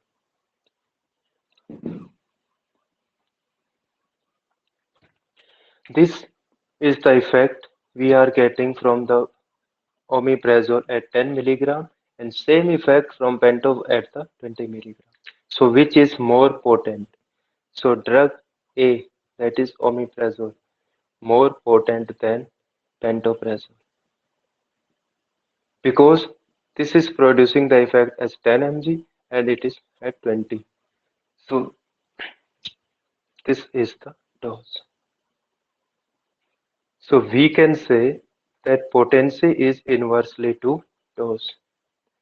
If we decrease the dose, more potent will be our drug. It means omeprazole is more potent than pantoprazole. So for potency, if I make four drugs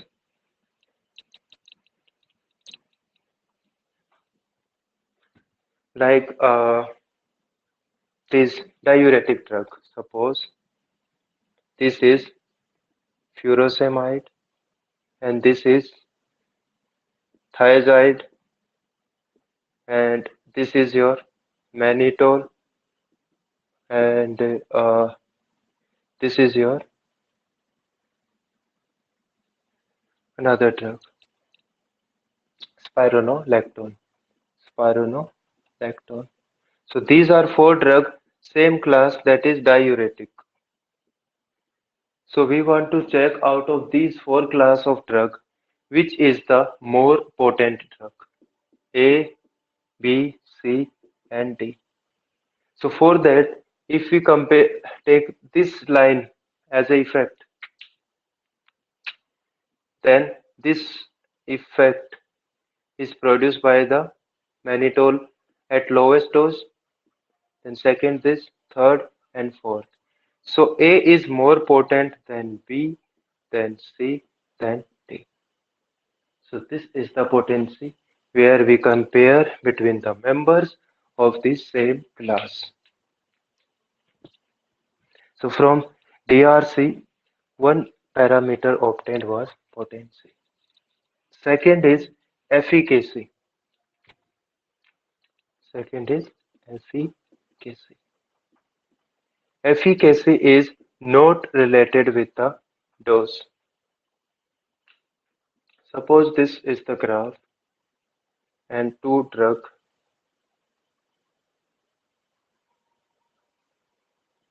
one and two. This is the effect produced by 70. Suppose effect is 70 produced by drug A and this effect is 50 produced by drug B. So for in case of efficacy, we check the height, that is response. So this is more response, more effect, or this is less. So drug A more efficacy than drug B. If I make one more graph like here, C, A, B, C. Drug C is least efficacy than drug B. So this is known as efficacy. The more important point is not related with the dose. It is the effect. So from the name itself, efficacy means effect.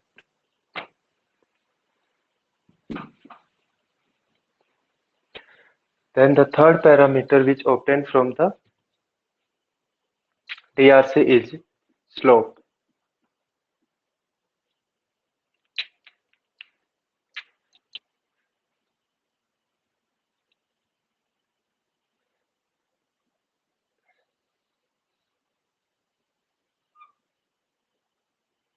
This is the curve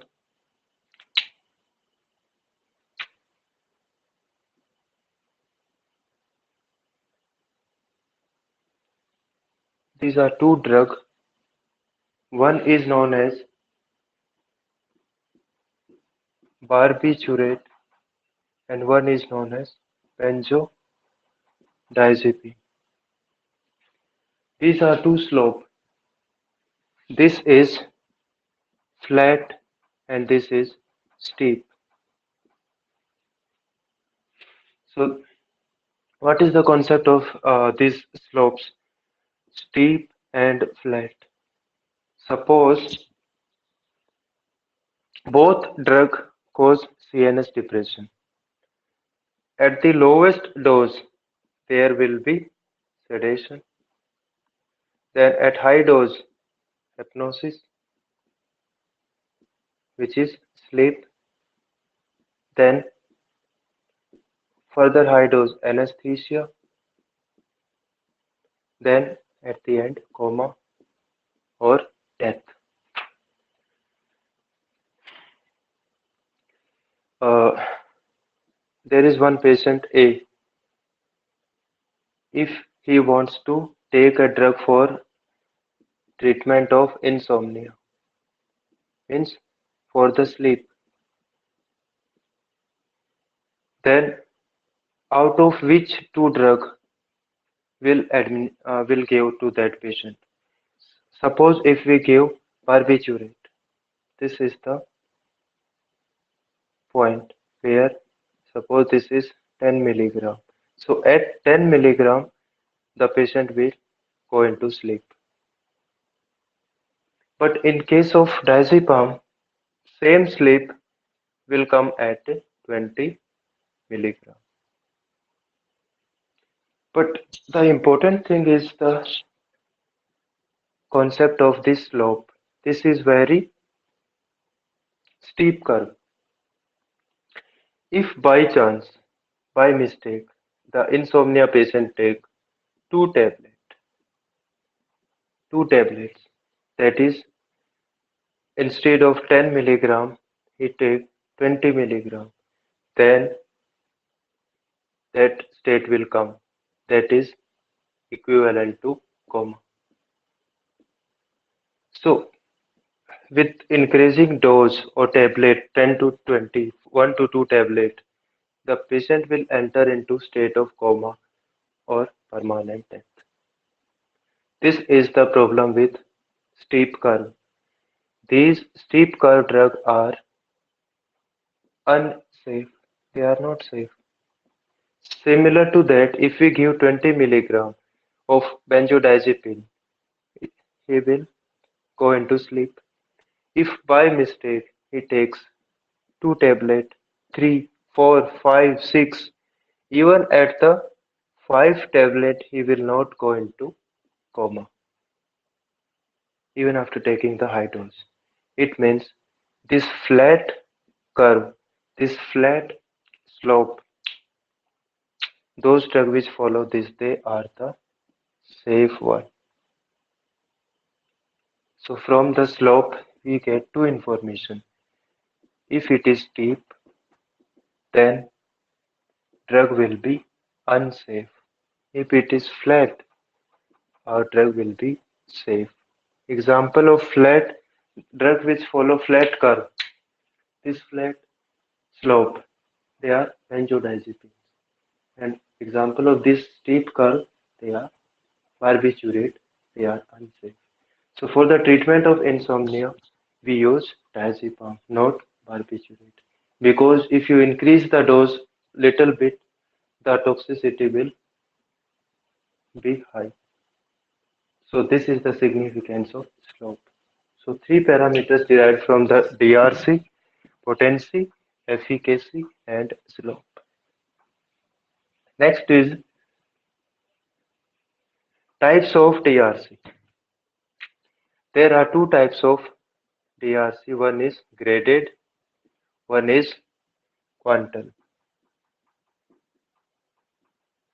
Graded means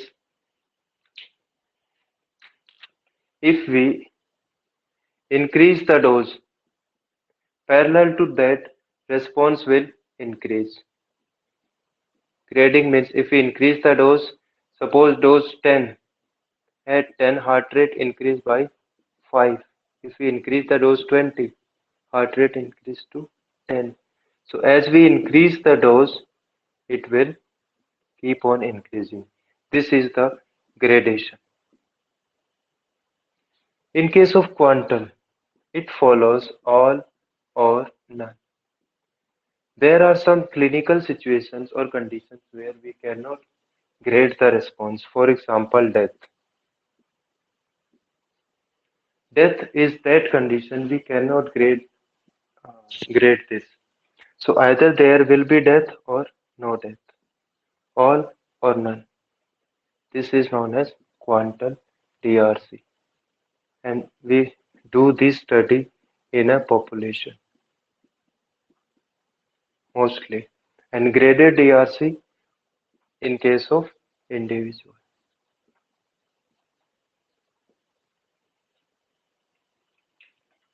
So these are two types, graded and quantum, where increase the dose, different gradation of response are obtained, but in this case, only two, yes or no, all or none type of like death in a population. If we give some dose, either 10% will die or either 20% will die. So this is all or none. So from this quantum DRC, we obtain two parameters. This is the dose and this is percent of animal suppose died. Then if you make a DRC, this is the dose and this is the response. We call this LD50. Means that dose at which 50% of animal died. Similar to this, at this is the dose, and at this dose what we get desired effect. Then we call this ED50. So there are two parameters obtained from this DRC, ED50 or LD50. Then TILE, that is therapeutic index. LD50 divided by ED50. The ratio of these two is called therapeutic index. So therapeutic index will tell you about the safety. There are two drugs A Minimum and dose. B. Excuse me. What? Hello. LD50 means that minimal dose Hello. or maximum dose. Okay, I will explain this in further detail. So, first, therapeutic index is a ratio of LD50 or ED50.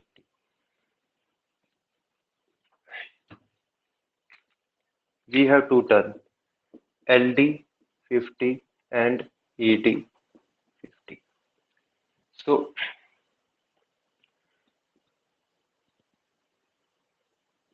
this is the lethal dose and this is the effective dose, 50, 50. So, this is the dose at which 50% of animal will die, or this is dose at which 50% will get desired response. So, out of these two, LD50 high or low? Question is which is better? Our LD50 should be high or it should be low? So answer is LD50 it should be high. Why? Because we develop a drug and we want that the death from the dose should occur at high dose. So we want a drug which causes the death at high dose. But at the same time, AD50 should be low. Why? Because we want our drug should produce effect at low dose. at low dose. So this should be low and LD50 should be high. If I keep this ratio like this, suppose this is a graph where this is the starting of the effect. This is the starting of desired effect. So I want from what I want from my drug. This should reach at minimum dose. Effective dose should be minimum so that at a little dose we will get our desired response. At the same time, we want this LD50 should come after a long time. Means it should come at high dose so that in this window, in this range, our drug will remain safe. So this is known as therapeutic window, which tell you about the safety of the drug. More the difference between ED50 and LD50. Smaller the ED50 and higher the LD50, that the window or the range will be high. And this range will tell you therapeutic index, that is margin of safety. So some drugs have this narrow margin of safety and some drugs have high margin of safety. For example, if you look at the penicillin group of drugs, in case Sir, of once penicillin again, the group of concept drugs, of quantal DRC. quantal DRC, okay.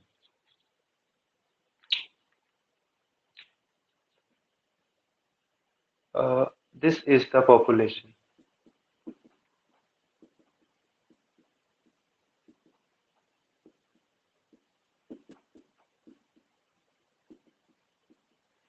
Suppose this is the population of 70 animals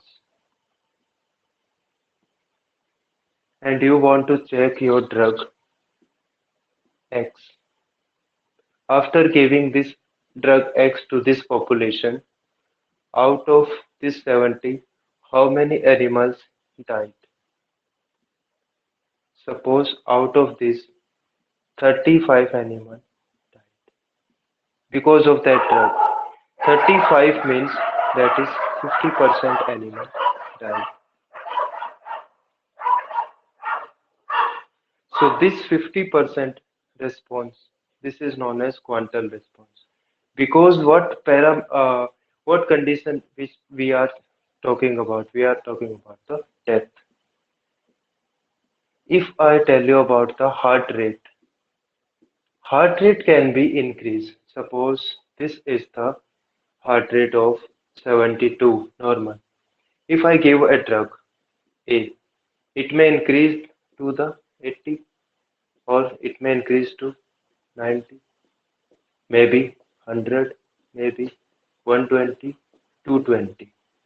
This is known as graded response. As we increase the dose, the response is increasing. But in case of death, we cannot say that 80% death, half died, full died. Death is death. Either animal is live or dead. So this is all or none. So for death cases, we use the term quantal DRC. But in case of like heart rate, those parameters where gradation is possible, we use graded DRC. So,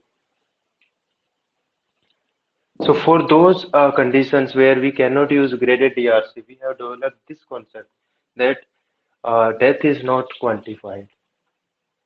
But that I explained you that about CNS depression, we can grade it that this is the sedation, this is the sleep, and this is the anesthesia level, and this is the coma. So we can grade, this is the different gradation of the CNS depression.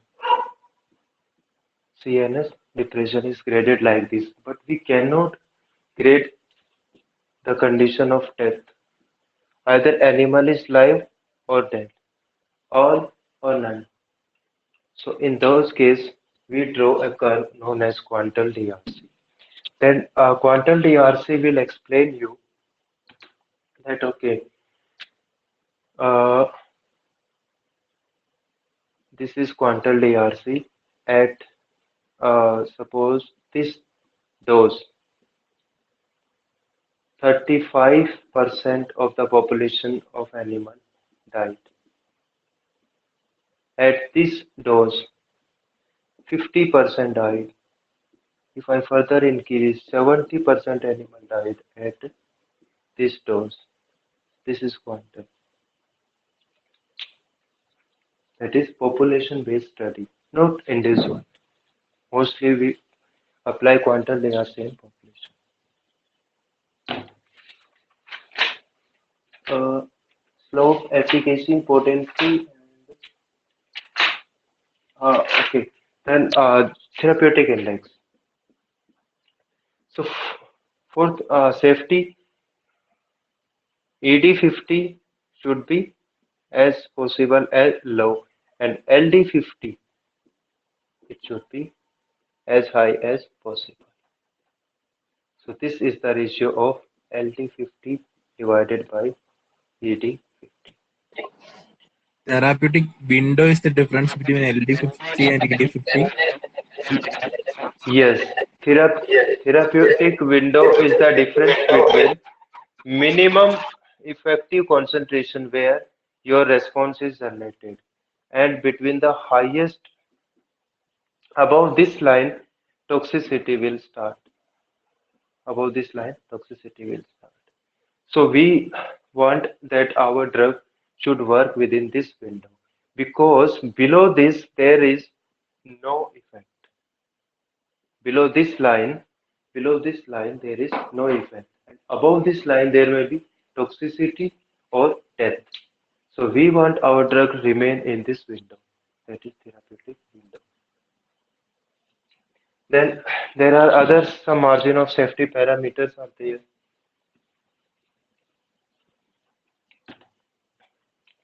Like this is therapeutic index where we took LD50 divided by AD50. We can decrease this from 50 to 25, LD25. Then this will become ED75 called therapeutic range. So only just remember these formulas. If you go below this LD1, then AD it will become 99 and the formula will be CSF, certain safety factor. So some other safety, some SSM like formulas are there.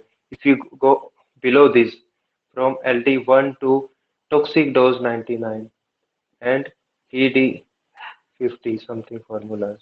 So remember these formulas because in CSF 2017 and this SSM was means asked. And hello, CSF and SSM. please repeat it. Certain safety factor. Their name is certain safety factor. So something SSM. These are margin of safety parameters where we calculate that how much the safe is drug or from the ED50 we should go to our LD50 or it is like ED1. So only remember their formula. Certain safety factor or like that next one. Then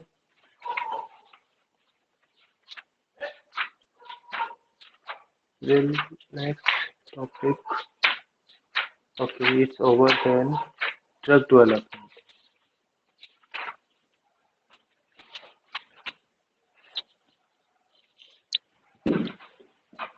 In 2018, two MCQ asked from this topic of drug development. Drug development occur in two phases. One is preclinical trial. Preclinical trials, they are done on animals, lab animals, like mice, rat, rabbit, these. And these preclinical trial on animals, they are done under the guideline of CPC. After experiment on animals, we go for clinical trial, CT, and they are carried out in humans, on human clinical trial. And these clinical trials are divided into four phases. So, before doing clinical trials on human beings, there are some licensing authority. The worldwide authority is FDA, that is located at US. So this was the 2018 MCQ. FDA is located at US. And in India, there is DCGI, CDSCO, Director Controller General of India, at this Central Drug Standard Organization. So we write a letter to DCGI for testing a drug on human being. If they give approval,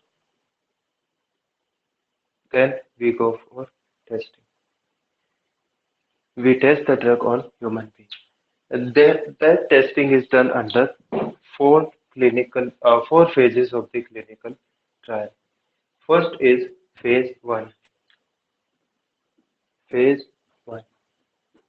Phase one studies, they are done on healthy human beings, healthy humans, and that may be 20 to 100 in number. And in phase one, we check for MTD, maximal tolerable dose. The more important MCQ for phase one is efficacy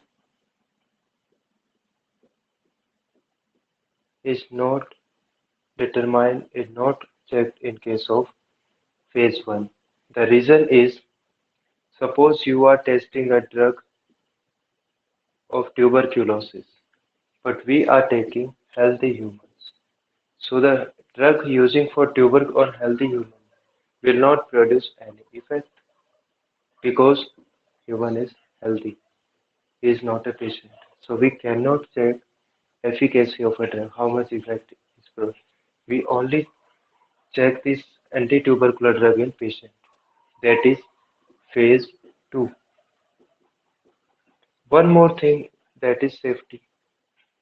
My drug is safe or toxic. That is also checked in phase 1. So in phase 2, we take patient. And in this first time, efficacy is checked. That how much effective or how much response the drug will produce. Suppose it's anti-tubercular drug and TB patient. So 20 to 100 here more number of patient and they are checking efficacy and also safety of the drug. Then phase 3. In case of phase 3, all these parameters are again checked: safety and confirmation of efficacy.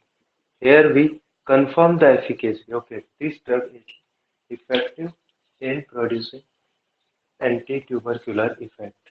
So after phase 3, we again write a letter to the DCGI or FDA, and the name of that letter is New Drug Application. We file NDA to the FDA or DCGI to obtain permission to market the drug. If the permission is approved, if they approve or granted, then we go for marketing. Then we go for marketing the drug. So once the drug has come into the market, after that phase 4 started. What is phase 4? Phase 4 means post-marketing surveillance. Post-marketing surveillance, that is to know the rare side effect of the drug or is there any toxicity. Suppose after the drug has come into market and it is producing toxicity in many races, species, breed, then what we do, that drug will be withdrawn from the market. That drug will be withdrawn from the market. So this is how the 4 phases of clinical trial and preclinical studies on the animals. So this was the drug development. And the last topic of pharmacodynamic is adverse drug reactions. They are of 5 types: A, B, C, D, E. Only A and B are important for the exam. A for augmented. A for augmented. B for bizarre. C for chronic. Or D for delayed. E for end of treatment. End of treatment. So what is the meaning of augmented and bizarre? Augmented means we know the pharmacology of the drug, we know the receptor mechanism, everything we know. One example I will explain: insulin. Okay. You know insulin decreases glucose. If a patient having diabetes, it will reduce the blood glucose level. So what is the meaning of augmented? Augmented means to increase. What to increase? If we increase the dose of insulin, if we increase, then suppose patient is having diabetes 120 sugar and we want to reduce it 80. Okay. If we further increase the dose of insulin from 80, it will become 40. So instead of treating the diabetes, what we are inducing? Hypoglycemia. The patient will undergo hypoglycemic shock. So this is the augmented effect of insulin. Second example, anti-hypertensive drug like beta blocker. We use beta blocker to reduce the blood pressure. A patient is having the BP 140 and you want to reduce it to 120. If we increase the dose further, it will from 120 become 60. Patient undergo hypotension. So in both the cases, if you augment the dose, the response will be hypoglycemia or hypotensive shock. So this is the meaning of augmenting. It means in this case we know the mechanism of insulin, we know the mechanism of beta blocker. Their pharmacology is known. So in case of augmented type of ADR, we can predict before the administration of drug that if I give the insulin in double dose, it can cause hypoglycemia. So it can be predicted. And we can reduce these adverse drug reactions by decreasing the dose. If you decrease the dose, again, the drug will act in normal fashion. Then what is bizarre? Bizarre means unpredictable. and they are known as hypersensitivity reaction. So out of population, we cannot predict that this penicillin will cause allergy in this individual or not in this individual. So this cannot be predictable. So these are the allergic reaction. These are the drug allergy or hypersensitivity reactions. So, and these are independent of those. These are not related with those. Penicillin can cause hypersensitivity even at small dose, or in some it may cause same hyperallergy at higher doses. So the difference between A and B, they can be predictable because their mechanism of action is known, but this cannot be because this is hypersensitivity. Then type C and type D. C means chronic. C means chronic.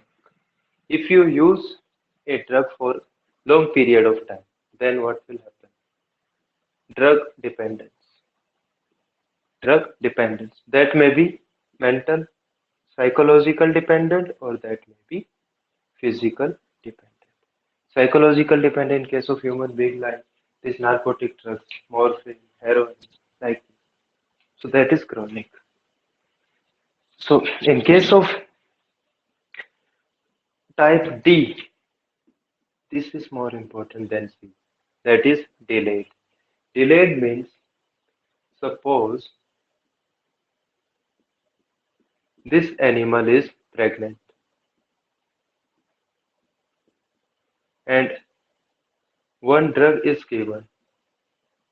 That drug cross the placenta, enter into the fetus. Enter into the fetus. After 10 months or 11 months, at the time of delivery, it will produce cleft palate. It will produce cleft palate. So what is cleft palate? This is the delayed effect, teratogenic effect. At the beginning of the pregnancy, we were using that drug. After 9, 10, 11 months, the result was cleft palate. So these are known as delayed. The last is end of the treatment.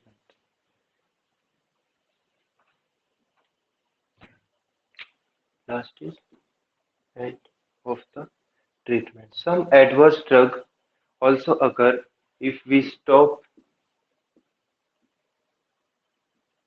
the drug suddenly. Example that I already explained, clonidine withdrawal symptoms, that is known as rebound hypertension. For a long period of time, you are using clonidine as an antihypertensive drug. If you stop it suddenly, then upregulated alpha beta receptors, they will lead to again hypertension. Another example of this end of treatment is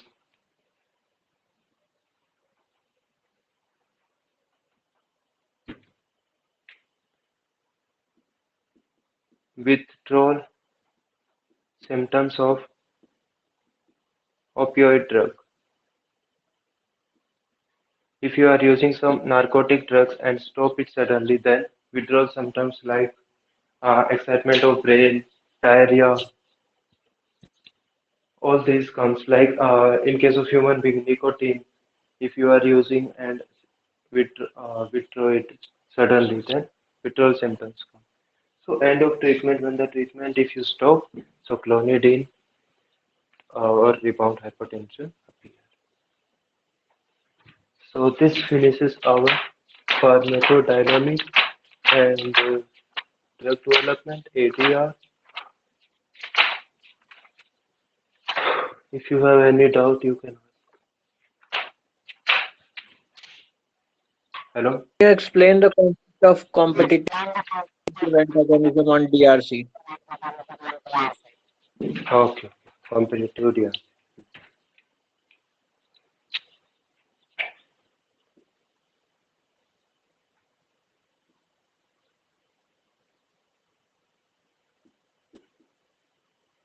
without any antagonist. This is the normal DRC, that is sigmoid. If we add one more drug, both the drug will act. Suppose this is the receptor site. Initially, drug A was present, but now drug B is also present. It will fight with this drug for the same receptor site. So, this competitive antagonism is reversible, reversible, or also known as surmountable. Means, if we increase the dose, then to get the same effect, suppose we increase the dose from 10 to 20, then only we will get the same effect. Means to clear this, surmountable means clear off. To clear this, we have to increase the dose from 10 to 20. Means in the presence of antagonist. Without antagonist, this was the response. If antagonist is present, then to get the same response, we have to increase the dose so that our drug will compete and it will produce the same effect. But in this case, the curve is shifted to this side. So in the height, that is efficacy, efficacy is same, but shift to the right, that is same effect at higher dose, means potency. Potency is decreased. Third, shift to the right. The curve shifted to the right. So these are the three parameter changes when there is competitive. In case of non-competitive, non-competitive means both the drug occupy different site. This is the receptor. Main drug combined with the active site. Suppose this is another, it combined with some allosteric. So there is no competition. Then the curve will become, this is the normal, and this curve will be decreased to this. Why this like this? Because of presence of this, the effect decreases. Initially, if we are getting 85, now it decreased to 75. So because of this non-competitive one, it changes the structure of some of the enzymes. So we are now, this time we are getting less effect. So in case of non-competitive one, the effect or response decreases. So we can say that efficacy decreases, but the potency remains same. Potency remains same, and it shift downward. The curve shifted downward, shift to the down, and the effect from this 85 reduced to 75, and curve shifted down, and the potency, that is dose, remains same. So these are three parameters related with competitive and non-competitive antagonism.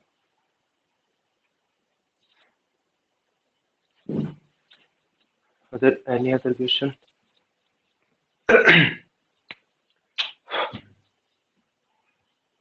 Hello?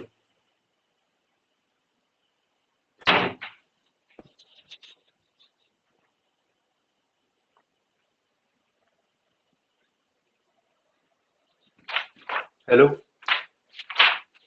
So type 1, 2, 3, 4, 7.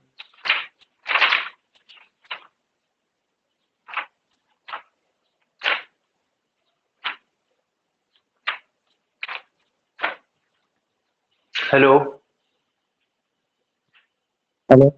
What is the chronicity factor in therapy dose response curve? What is chronicity factor.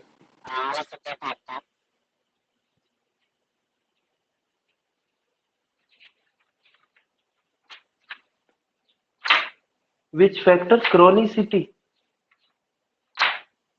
Hello. Yeah, chronicity factor. In case of DRC,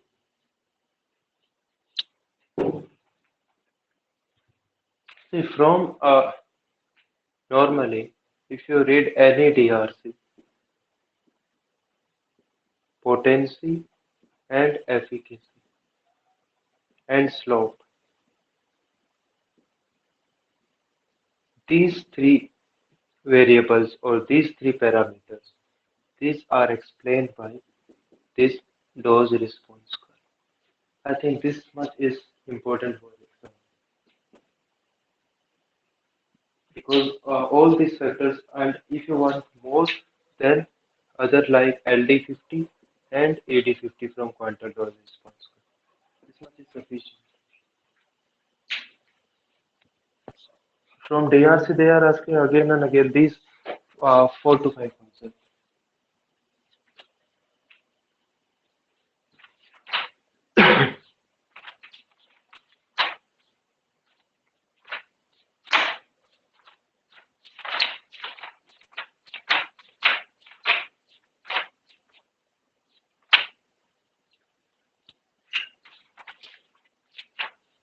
From module also, I think it's covered complete DRC, all theories, types of interactions, then adverse reaction, drug development.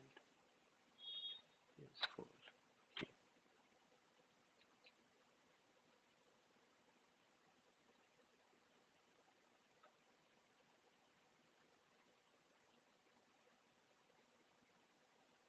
so pharmacodynamic is over. So, so in this branch, we have studied all these things which are related with the receptors and receptor theories, their drugs. So we are done with receptors, 4 type ionic G proteins, and types of drug like full agonist, antagonist, and this. Then adverse drug reactions, A, B, C, D, E, and last development of drug. That was phase 1, 2, 3, 4. But still they have not asked, but I have covered that topic also. Development of drug. And for pharmacodynamics, this is enough. If something left, I will make some 5 to 10 minute video for that to cover. Like there are some definitions, nomenclature of drug, and small definitions, orphan drug, what are like this. Tomorrow I will upload that 10 to 15 minute video so that definitions or terminology portion that we will cover in that video.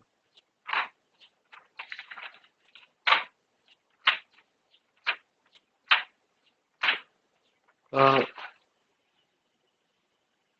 there was one MCQ was there regarded with second messenger.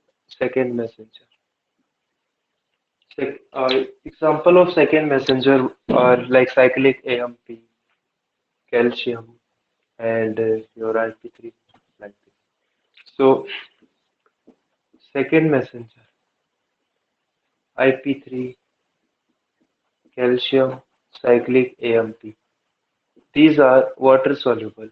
There is only one cyclic this second messenger which is lipid soluble diacyl glycerol. This is lipid soluble.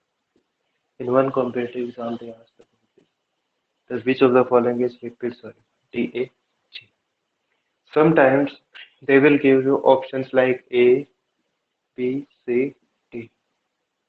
IP3, calcium, and DAG, or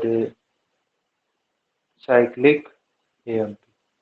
Out of the following, which one is also known as third third messenger? So this is the calcium. Calcium is also known as third messenger.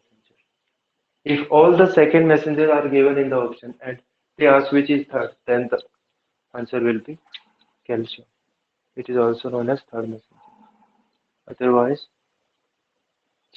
they will ask which is lipid soluble, that is DAG. And what are water soluble? These are the cyclic AMP, calcium. And what is the first messenger? That will be your drug. So this was little information.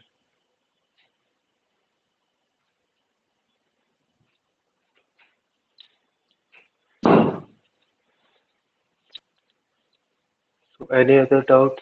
Should we close today's class or you have some doubt? 11:40. Hello?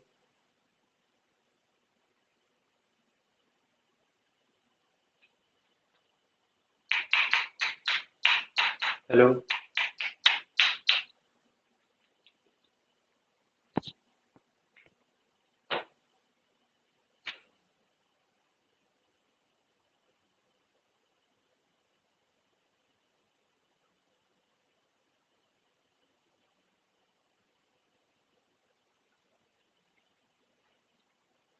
So if something is left, I will cover in 10 to 15 minutes small videos in general pharmacology.